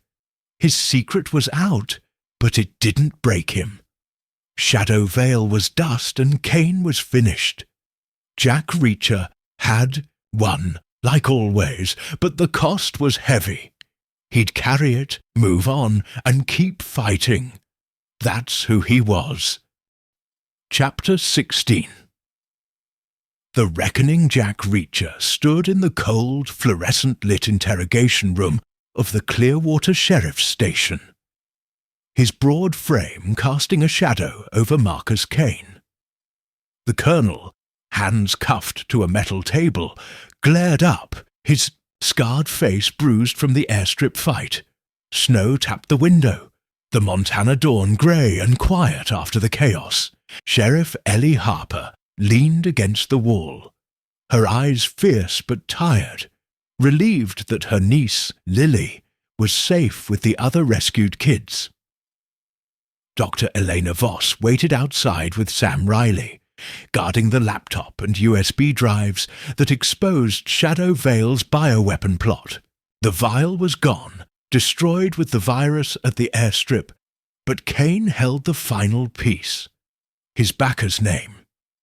Reacher's 1995 secret, burying the Shadow Vale file, had let this monster grow. Today, he'd end it for good. Kane smirked, blood on his lip. You think you've won, Reacher? You're a speck. They'll crush you. Reacher leaned close, his voice low, hard. Who's they? Name the boss. Kane laughed, sharp and bitter. You don't scare me. You buried it once. You're as guilty as me. Harper stepped forward, her fist clenched. Talk, or I let him break you. Reacher's eyes didn't leave Kane's. His secret, burning that file to save his men, had haunted him, but it didn't own him. Last chance, he said. The kids are free. The virus is ash. You've got nothing left. Name him. Kane's smirk faded, his shoulders slumping. He knew he was done. Harrington, he said, voice low. Senator James Harrington, D.C. big shot. He funded Shadow Vale, then and now. Wanted the virus for power, wars, control. Reacher's gut tightened. A senator, untouchable like Bennett had said, but not to him. Proof? He asked. Kane nodded at the door. The laptop. Voss has it. Buyer lists, emails, bank transfers. Harrington's all over it. Harper's eyes blazed. You sold kids to a politician. Kane shrugged, cold as ice. Business. You wouldn't understand. Reacher's fist twitched, but he held back. Kane wasn't worth it. Justice was. You're going down, he said. Harrington, too. Kane laughed again, weaker now. Good luck. He's got friends, Reacher. Your secret's out. They'll paint you as the traitor. Let them try, Reacher said, turning to Harper. Get the laptop. We're sending it up. Harper nodded, stepping out. Reacher stayed, watching Kane, his mind sharp. Harrington was the puppet master, but the evidence, Drive's laptop, Voss's testimony, would break him. Reacher's 1995 choice had let this fester, but he'd fixed it. Lily, Max, Sarah, they were safe. That was what mattered. Harper returned with Voss and Sam, the laptop open. Sam's fingers flew, pulling up files. He's right, Sam said, voice shaky but sure. Harrington's name's everywhere. Transfers. From his accounts, orders to Kane, even a memo about the virus sale. Voss's face was grim. It's enough, she said. FBI DOJ, they'll have to act. Reacher nodded. Copy it, Sam. Send it to every agency. No leaks, no cover-ups. Mev nodded, plugging in a drive. His bandaged arm stiff but steady. On it. This'll take a few minutes. Harper looked at Reacher, her eyes soft for the first time. You did it. Lily's safe. The kids are safe. You helped, Reacher said. So did they. He nodded at Voss and Sam. Voss shook her, head, tears in her eyes. I built that virus. I don't deserve this. You came through, Reacher said. That's enough. Sam grinned, weak but proud. Told you I'm good. Reacher almost smiled, but his eyes stayed on Kane. The colonel was silent now, his fight gone. Reacher's secret was out, but it didn't break him. He'd faced it, owned it, and stopped Shadow Vale. Harrington would fall, and Kane would rot. That was justice. Harper's radio crackled. Sheriff, it's Tim. Feds are here. Want the suspect. Bring 'em in, Harper said, her voice firm. She turned to Reacher. You sticking around? No, Reacher said. My part's done. You've got this. Harper's face fell, but she nodded. You're a loner, huh? Always, Reacher said. He grabbed his jacket, the drives and vial gone, handed to Harper for the feds. His arm stung from the graze, but he'd had worse. Voss stepped forward, hesitant. "Thank you, Reacher, for everything." "Keep talking," Reacher said. "Make sure they listen." She nodded, clutching the laptop. Sam raised a hand. "Don't die out there, man." "No promises," Reacher said, his lips twitching. Two feds in suits burst in, badges flashing. "Marcus Kane," one said, eyeing the room. "That's him," Harper said, pointing. "Evidence is here. Senator Harrington's your next stop." The feds cuffed Kane, dragging him out. He didn't look at Reacher, his smirk gone for good. The second fed took the laptop and drives, nodding at Harper. "We'll handle it, Sheriff. Good work." Reacher slipped out, the station buzzing behind him. Snow fell soft now, the storm easing. He walked to the edge of town, the road stretching into the dark. Clearwater was safe, Lily with Harper, the kids free. Harrington's name was out. The virus destroyed. Shadowvale was dead, and Reacher's secret, though exposed, hadn't broken him. He'd carried it, faced it, and won. He thought of Harper's eyes, fierce and kind, and Lily's bravery. They'd be okay. Voss would testify, Sam would heal, and Kane would pay. Reacher's past was a weight, but he'd carried heavier. This road called open and endless. He'd walk it, like always, ready for the next fight. Jack Reacher didn't stay, but he left things better. That was enough. Chapter 17. The road ahead. Jack Reacher walked along the snowy edge of Clearwater's main road, his worn boots crunching in the fresh powder. The Montana dawn was pale, the sky clearing after days of storms, leaving the town quiet and still. His canvas jacket was heavy with cold, the graze on his arm a dull ache, but his steps were steady. Behind him, the sheriff's station buzzed with federal agents, wrapping up the Shadow Vale case. Marcus Kane was in cuffs, Senator Harrington's name exposed, and the bioweapon was ash. Lily, Harper's niece, and the other kids were safe, thanks to Reacher, Sheriff Ellie Harper, Dr. Elena Voss, and Sam Riley. Reacher's 1995 secret, burying the Shadow Vale file, had been laid bare, but it hadn't broken him.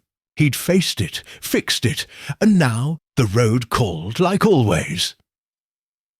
He stopped at Maggie's place, the diner where this mess started with Tommy Walsh's knife. The neon sign flickered, the windows warm with light. Reacher pushed inside, the bell jingling. Doris, the waitress, looked up from the counter, her face breaking into a smile. "You're still here, big guy. Thought you'd be gone by now." "Coffee," Reacher said, sliding onto a stool. "Black, then I'm gone." Doris poured a steaming mug, her eyes curious. "Heard about the base. Kids are back. Sheriffs. A hero. You had a hand in that, didn't you?" Reacher shrugged, sipping the coffee, hot and bitter. "Just passing through." Doris snorted, wiping the counter. "Sure, you're trouble, but the good kind. Stay for breakfast." "No," Reacher said, his voice soft but firm. "Got a road to walk." She nodded like she understood, and left him to his coffee. Reacher's mind turned over the case. It started with a note, Kane knows, and a fight in the snow. It ended with kids free, a virus burned, and Kane locked away. His secret, hiding that file to save his men, had let Kane fester. But Reacher had made it right. Lily's face, fierce despite her fear, stayed with him. So did Harper's grit, Voss's redemption, Sam's courage. They'd fought together and won.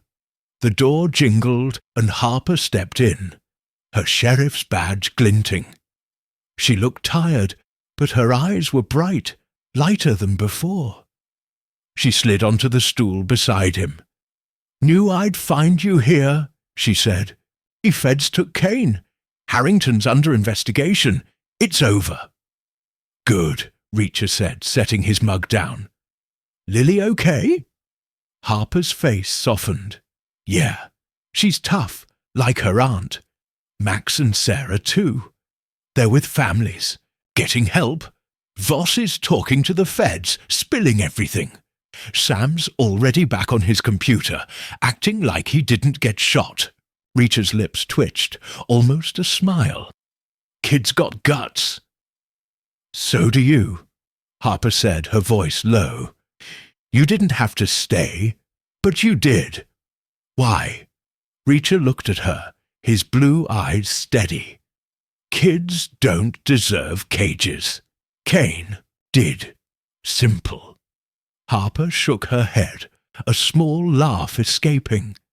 "Nothing's simple with you. Your secret, that file, you could have run. You didn't." "Running's not my style," Reacher said. "Facing it is." She nodded, her hand brushing his arm. "You're leaving, aren't you?" "Always do," he said. "You've got this town. You don't need me." Harper's eyes held his, a mix of gratitude and something deeper. "Maybe not, but Clearwater's better for it, if you ever need a place." "I won't," Reacher said, but his voice was kind. "Keep Lily safe. Count on it," Harper said. She stood, squeezing his shoulder. "Don't be a stranger, Reacher." He didn't answer, just watched her go, the bell jingling as the door closed. Doris slid a fresh coffee his way, unasked. "On the house," she said. "For the kids?" Reacher nodded, drinking deep. His mind wandered to 1995. Bosnia, the burned crates, Kane's smirk. That choice had haunted him, a weight he'd carried through years of drifting. Clearwater had forced him to face it, to own it. The feds had the truth now. His name on that list. His role in burying Shadow Vale. They might come for him, paint him as Kane's accomplice. Let them. Reacher lived by his own code, and he'd kept it here. He finished the coffee, left a few bills, and stepped outside. The air was crisp, the snow sparkling under the rising sun. Clearwater felt different now, less heavy, like it could breathe again. Reacher's boots hit the road, the highway stretching north, open and endless. He had no plan, no destination, just the need to move. That was his way. Fix what's broken, then walk. A memory flashed. Lily's hug when they'd reached the safe house. Her small voice saying, "Thank you." It stuck, a rare warmth in his hard life. He thought of Voss, finding courage in her, Fear and Sam, grinning despite his wound. Harper's strength, holding her town together. They'd all changed him, just a little, though he'd never admit it. The road curved, Clearwater fading behind. Reacher's past was out, his secret no longer his alone. The feds might dig, Harrington's allies might hunt, but Reacher wasn't scared. He'd faced worse than suits and lies.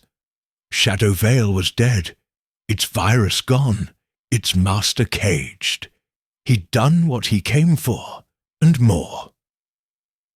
A truck rumbled by, slowing. The driver, a grizzled man in a cap, leaned out. "Need a lift?" Reacher shook, his head. "I walk." "Suit yourself," the driver said, pulling away. Reacher kept moving, the cold no match for his steady pace. The world was big, full of trouble, and he'd find it, or it'd find him. Clearwater was a chapter, closed now, but the book wasn't done. His secret had been his darkest weight, but he'd carried it, faced it, and won. Lily was home.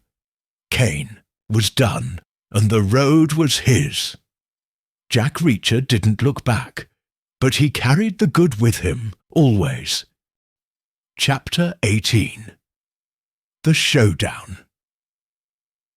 The night was black as coal, the old military base looming like a ghost in the Montana wilderness. Jack Reacher moved fast, his boots silent on the cracked pavement. His heart pounded, not from fear, but from purpose. Lily, the sheriff's niece, was inside, trapped in Cain's twisted bioweapon test. Cain, the monster from Reacher's past, had to be stopped. The bioweapon had to be destroyed. This ended tonight.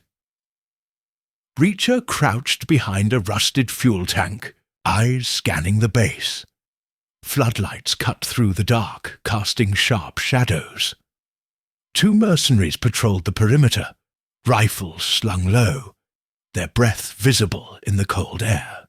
Reacher's mind worked like a machine, calculating angles, timing their steps. He'd counted 6 guards total during his earlier scout, 6 against 1. Fair odds for him. He slipped a knife from his boot, its weight familiar in his hand. The first guard passed close, humming a tune, oblivious. Reacher sprang, arm locking around the man's throat, silencing him before he could gasp. The guard's body went limp, and Reacher dragged him into the shadows, stripping his rifle and radio. 1 down. The second guard was trickier, standing under a floodlight, eyes darting. Reacher tossed a pebble, the clink echoing off a metal shed. The guard turned, rifle raised, and Reacher moved like a panther, closing the gap in seconds. A sharp strike to the temple dropped the man without a sound. Reacher hit him too, his pulse steady, his focus razor-sharp. The base's main building was ahead, a concrete bunker with a single entrance. Cain would be inside, probably with Lily and the bioweapon. Reacher checked the stolen rifle. Fully, loaded, safety off. He didn't like guns, preferred his fists, but tonight called for speed. He crept to the door, ear pressed against it. Muffled voices, footsteps. At least 2 more guards inside, maybe more. He eased the door open, slipping into a dim hallway. The air smelled of oil and chemicals, stinging his nose. A guard stood at the hall's end, back turned, checking a clipboard. Reacher moved silently, his size belying his stealth. He reached the guard, hand clamping over the man's mouth, knife pressing against his throat. "Where's the girl?" Reacher whispered, voice low and hard. The guard's eyes widened, sweat beading on his forehead. "Basement! Lab!" He choked out. Reacher knocked him out with a quick jab, binding his hands with the man's own belt. He moved on, finding a stairwell leading down. The basement. That's where Cain would be, playing his sick game. The stairs creaked under Reacher's weight, but he descended fast, rifle ready. At the bottom, a steel door stood ajar, light spilling out. Voices now. Cain's, sharp and commanding, and another, softer, scared. Lily. Reacher's jaw tightened. He peeked through the gap, assessing the scene. The lab was stark, all white tiles and metal tables. Lily sat strapped to a chair, her face pale, eyes wide with fear. A glass vial filled with green liquid. The bioweapon sat on a table nearby, hooked to a machine with blinking lights. Kane stood over it, his lean frame tense, a pistol in his hand.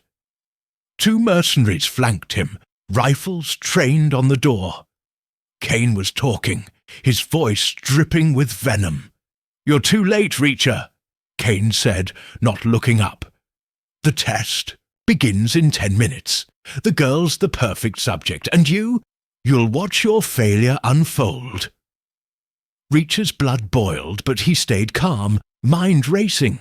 Kane knew he was here, probably a camera or a tip from the radio chatter.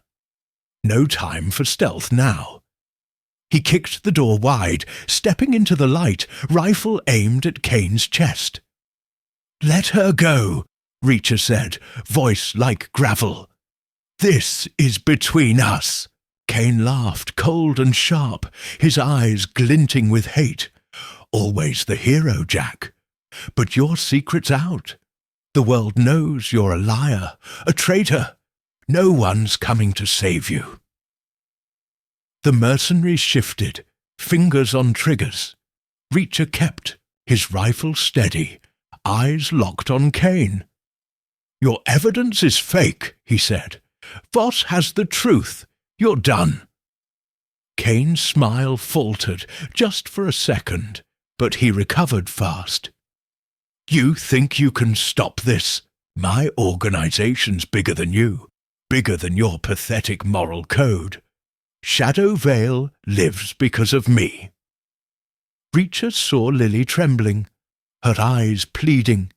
He had to act, but the mercenaries were the problem. 2 rifles, close quarters, bad. Odds. He needed a distraction. His gaze flicked to the lab equipment, a gas canister on a shelf, marked flammable. "Perfect.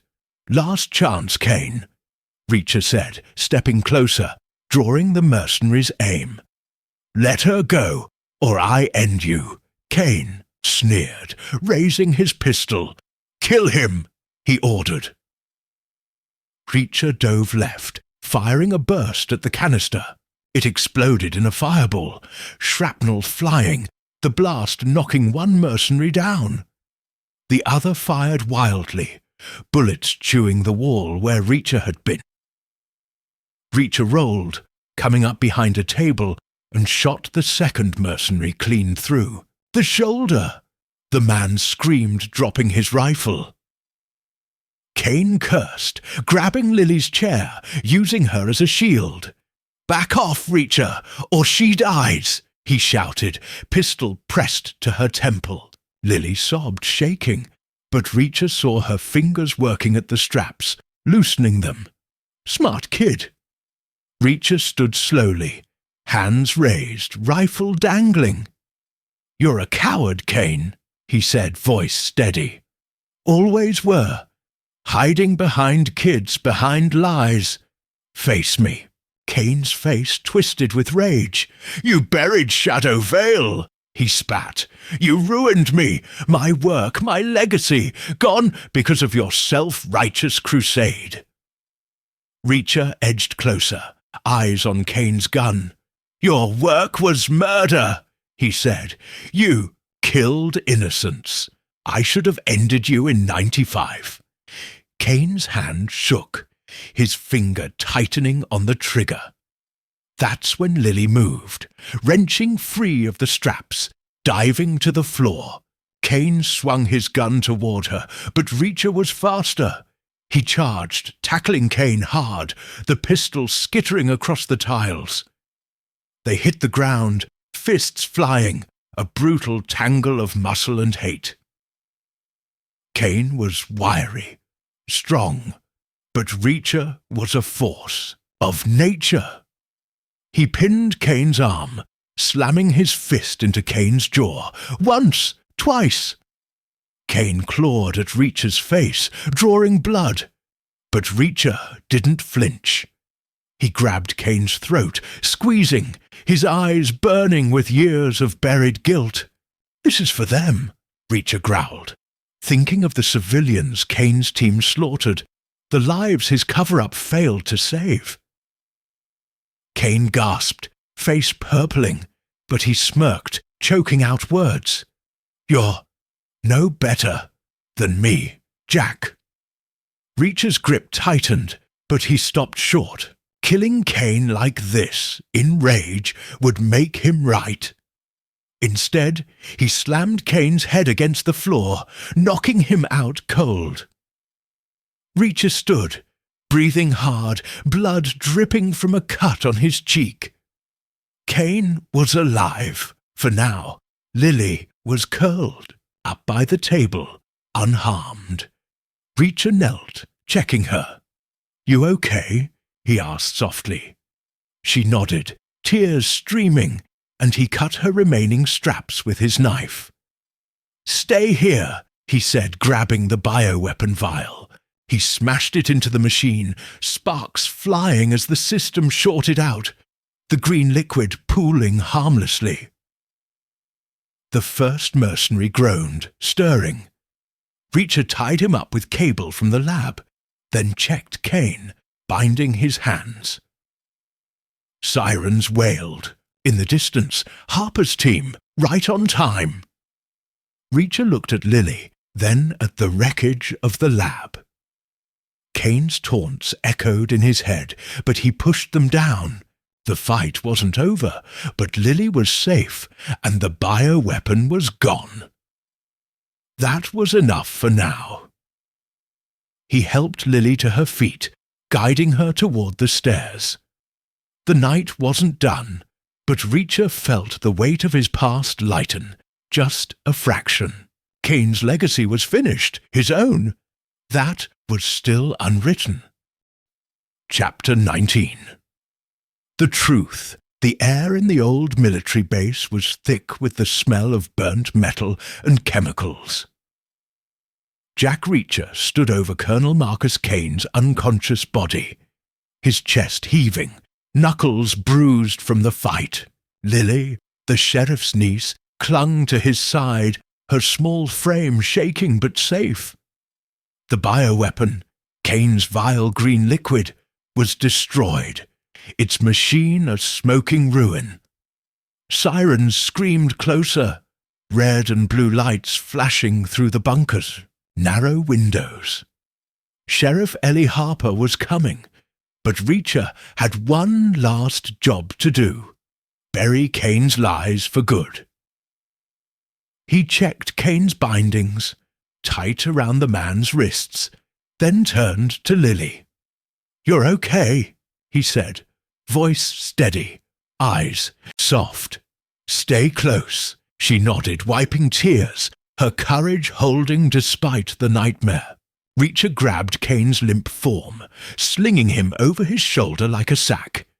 He wasn't leaving the colonel to weasel out of this. Not again. The lab door banged open as Harper burst in, deputies at her heels, guns drawn. Her sharp eyes took in the scene. Tied-up mercenaries, the wrecked equipment, Lily alive. Relief flooded her face, but her gaze hardened when it landed on Kane. "Reacher," she said, holstering her weapon. "You got him!"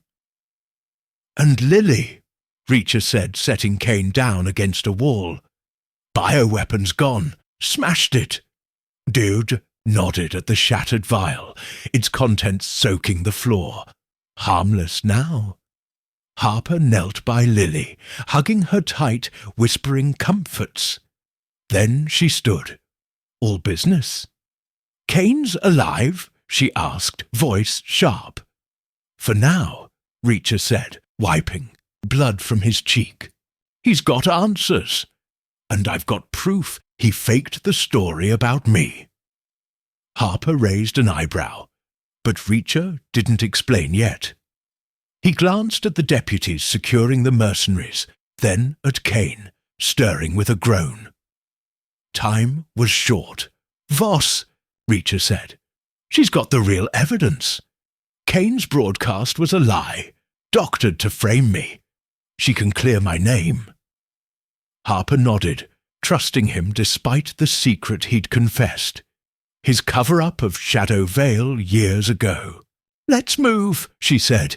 "Get Lily out. Lock this place down." Reacher carried Lily upstairs, Harper beside him, deputies hauling Kane and the mercenaries.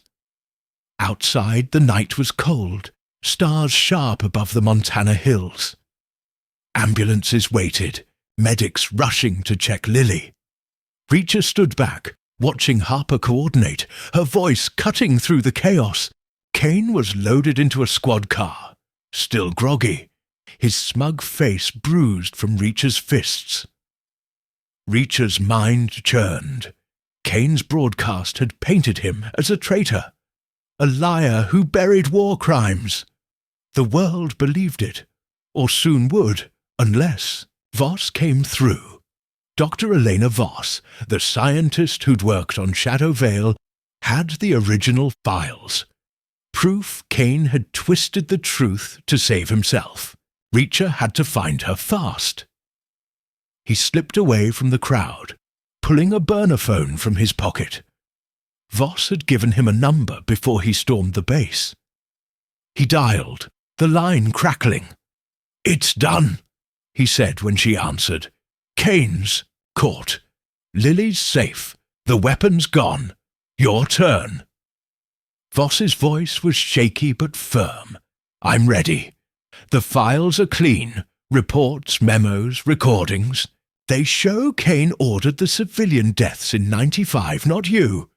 You covered it up, yes, but only under orders. I've got your commanding officer's testimony too." Reacher's jaw tightened. That cover-up was his darkest shame. A choice to protect his unit that let Kane slip away. Now it was biting him back. "Send it," he said. "Every news outlet, every agency, bury Kane." He nodded, trusting her despite the secret he'd confessed. His cover-up of Shadow Vale years ago. "Let's move," she said. "Get Lily out. Lock this place down." Reacher carried Lily upstairs, Harper beside him, deputies hauling, Kane and the mercenaries. Outside, the night was cold, stars sharp above the Montana hills. Ambulances waited, medics rushing to check Lily. Reacher stood back, watching Harper coordinate, her voice cutting through the chaos. Kane was loaded into a squad car, still groggy, his smug face bruised from Reacher's fists. Reacher's mind churned. Kane's broadcast had painted him as a traitor, a liar who buried war crimes. The world believed it, or soon would, unless Voss came through. Dr. Elena Voss, the scientist who'd worked on Shadow Vale, had the original files. Proof Kane had twisted the truth to save himself. Reacher had to find her fast. He slipped away from the crowd, pulling a burner phone from his pocket. Voss had given him a number before he stormed the base. He dialed, the line crackling. "It's done," he said when she answered. "Kane's caught. Lily's safe. The weapon's gone. Your turn." Voss's voice was shaky but firm. "I'm ready. The files are clean. Reports, memos, recordings. They show Kane ordered the civilian deaths in 95, not you. You covered it up, yes, but only under orders. I've got your commanding officer's testimony too." Reacher's jaw tightened. That cover-up was his darkest shame. A choice to protect his unit that let Kane slip away. Now it was biting him back. "Send it," he said. "Every news outlet, every agency, bury him." "I will," Voss said. "It's uploading now. Check the news in an hour." Reacher hung up, slipping the phone into his pocket. He rejoined Harper, who was directing deputies to seal the base. Lily was in an ambulance, wrapped in a blanket, her eyes calmer now. Harper caught Reacher's look. "She's tough," she said, "like her aunt." "And you," Reacher said, a rare half-smile breaking through. Kane's finished. Voss is exposing him. Harper nodded, but her eyes searched his. And you? That broadcast, it's bad, Reacher. People think you're the villain. Not for long, he said, voice low. Voss's evidence will fix it.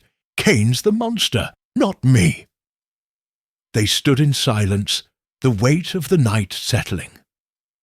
Reacher's past had clawed its way out, but he'd faced it. Kane was in cuffs, his bioweapon destroyed, Lily safe. Yet the guilt lingered. His choice in '95 had let Kane live, let Shadow Vale fester. He'd carry that forever. An hour later, Reacher sat in Harper's office, a small TV flickering on her desk.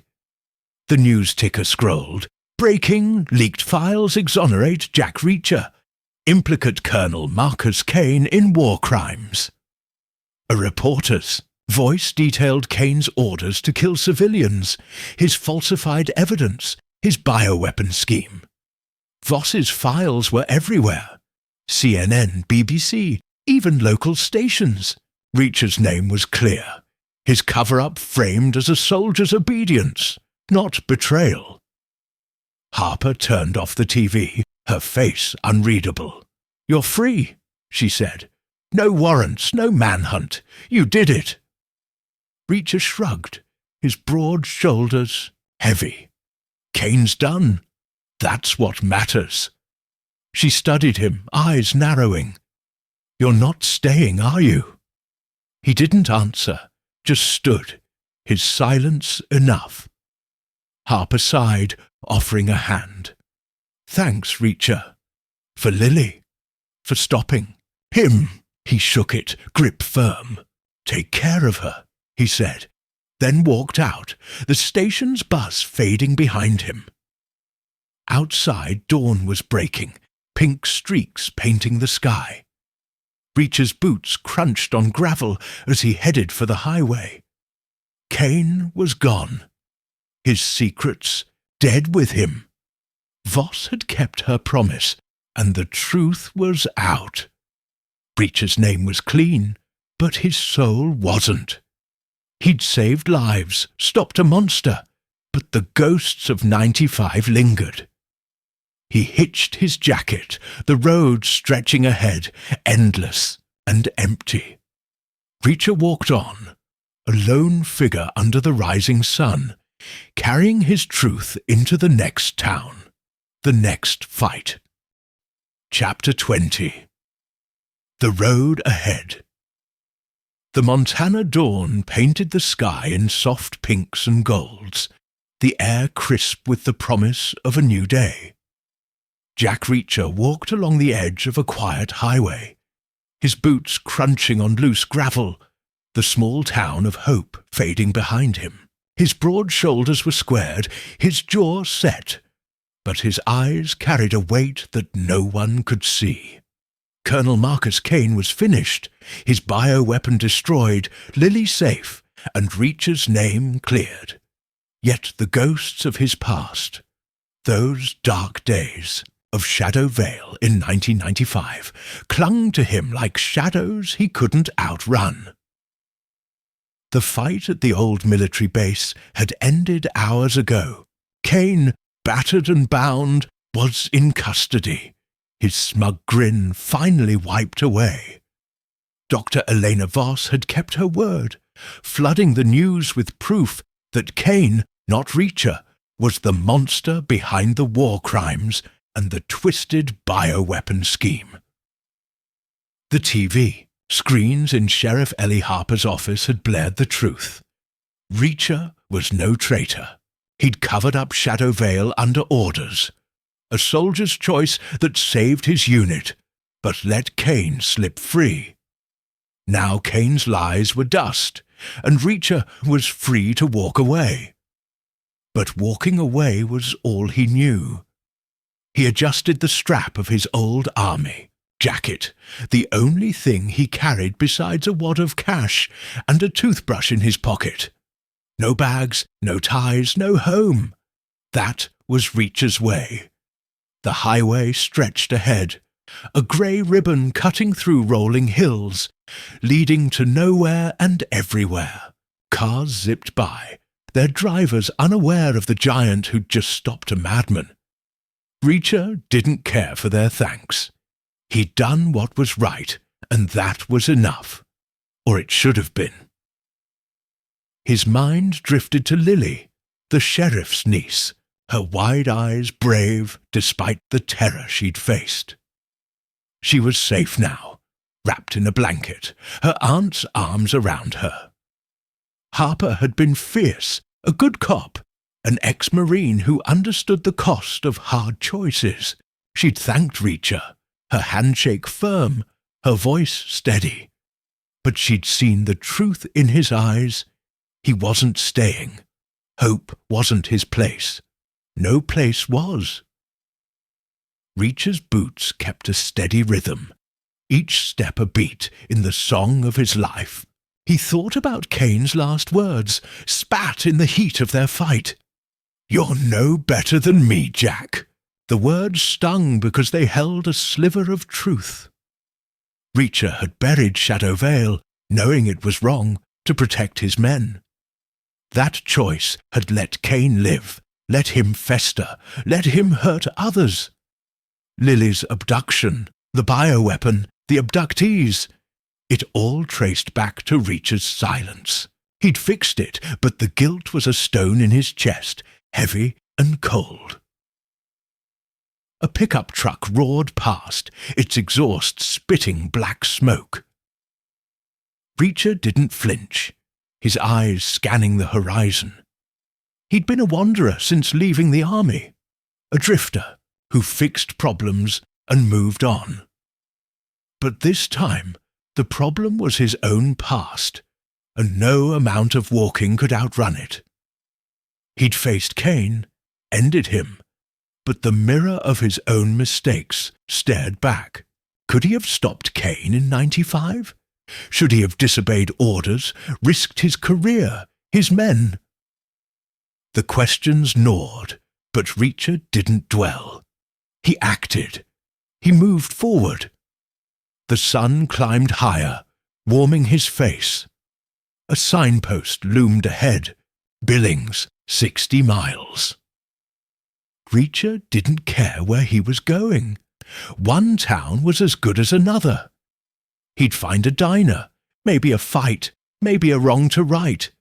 That was his life, and he liked it simple. But Harper's words echoed in his head. "You're free, Reacher. No warrants, no manhunt." Free. The word felt hollow. Free from Kane's lies, sure, but not from himself. He stopped kicking a pebble into the grass, his hands in his pockets. The highway was quiet now, just the hum of distant traffic and the rustle of wind through the pines. Reacher thought of Voss, the scientist who'd risked everything to expose Kane. She'd stayed behind, promising to testify, to keep the truth alive. Reacher trusted her. She was tough, like Harper, like Lily. They'd carry on, rebuild, heal. He envied that, in a way. They had roots. He had the road. A memory flashed. Bosnia, 95. The smell of blood and smoke, Kane's cold eyes as he justified slaughter. Reacher had reported him, but the brass wanted it quiet. Bury it, they'd said, and Reacher had, hating every second. That choice had haunted him, and Kane had known it, used it to taunt him. But Kane was wrong about one thing. Reacher wasn't like him. Kane killed for power, for glory. Reacher fought for what was right, even if it cost him, even if it hurt. He started walking again, faster now, as if motion could shake the thoughts loose. The road curved, leading toward a gas station, its neon sign flickering.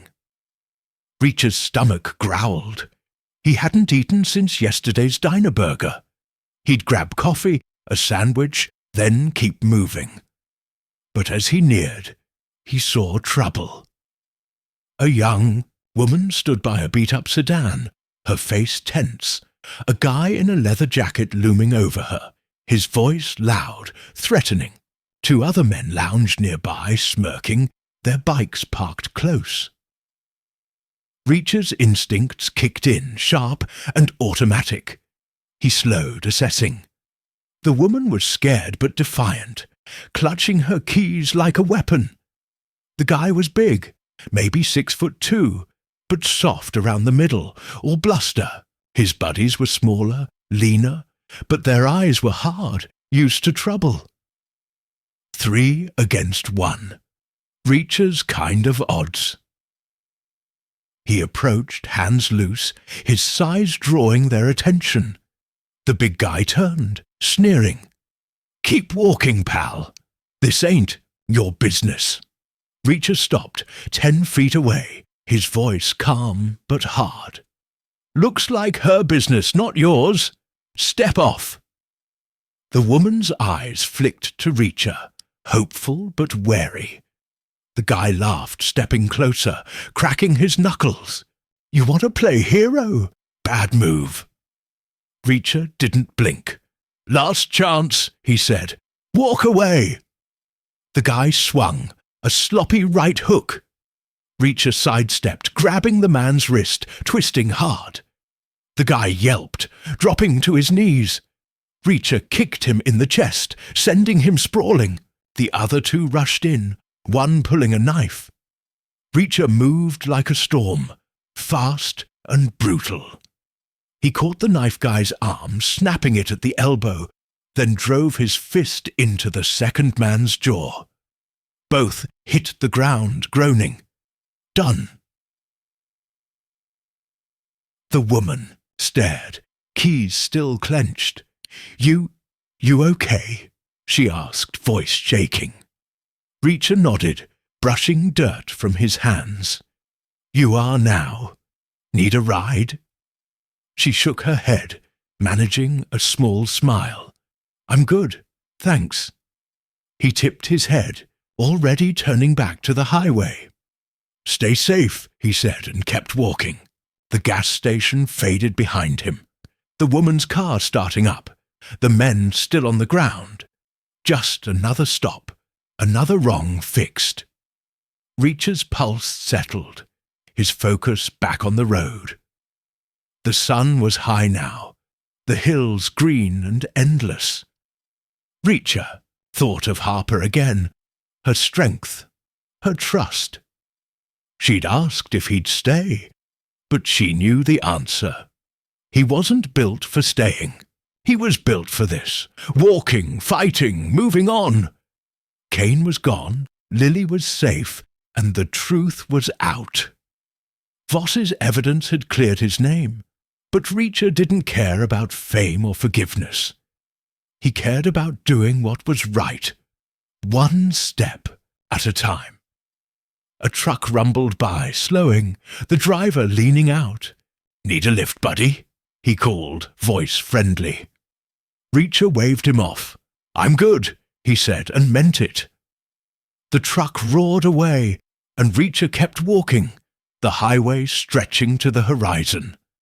His past was heavy, but he carried it. His future was unknown, but he'd meet it head-on. That was Jack Reacher, alone, unbroken, always moving forward.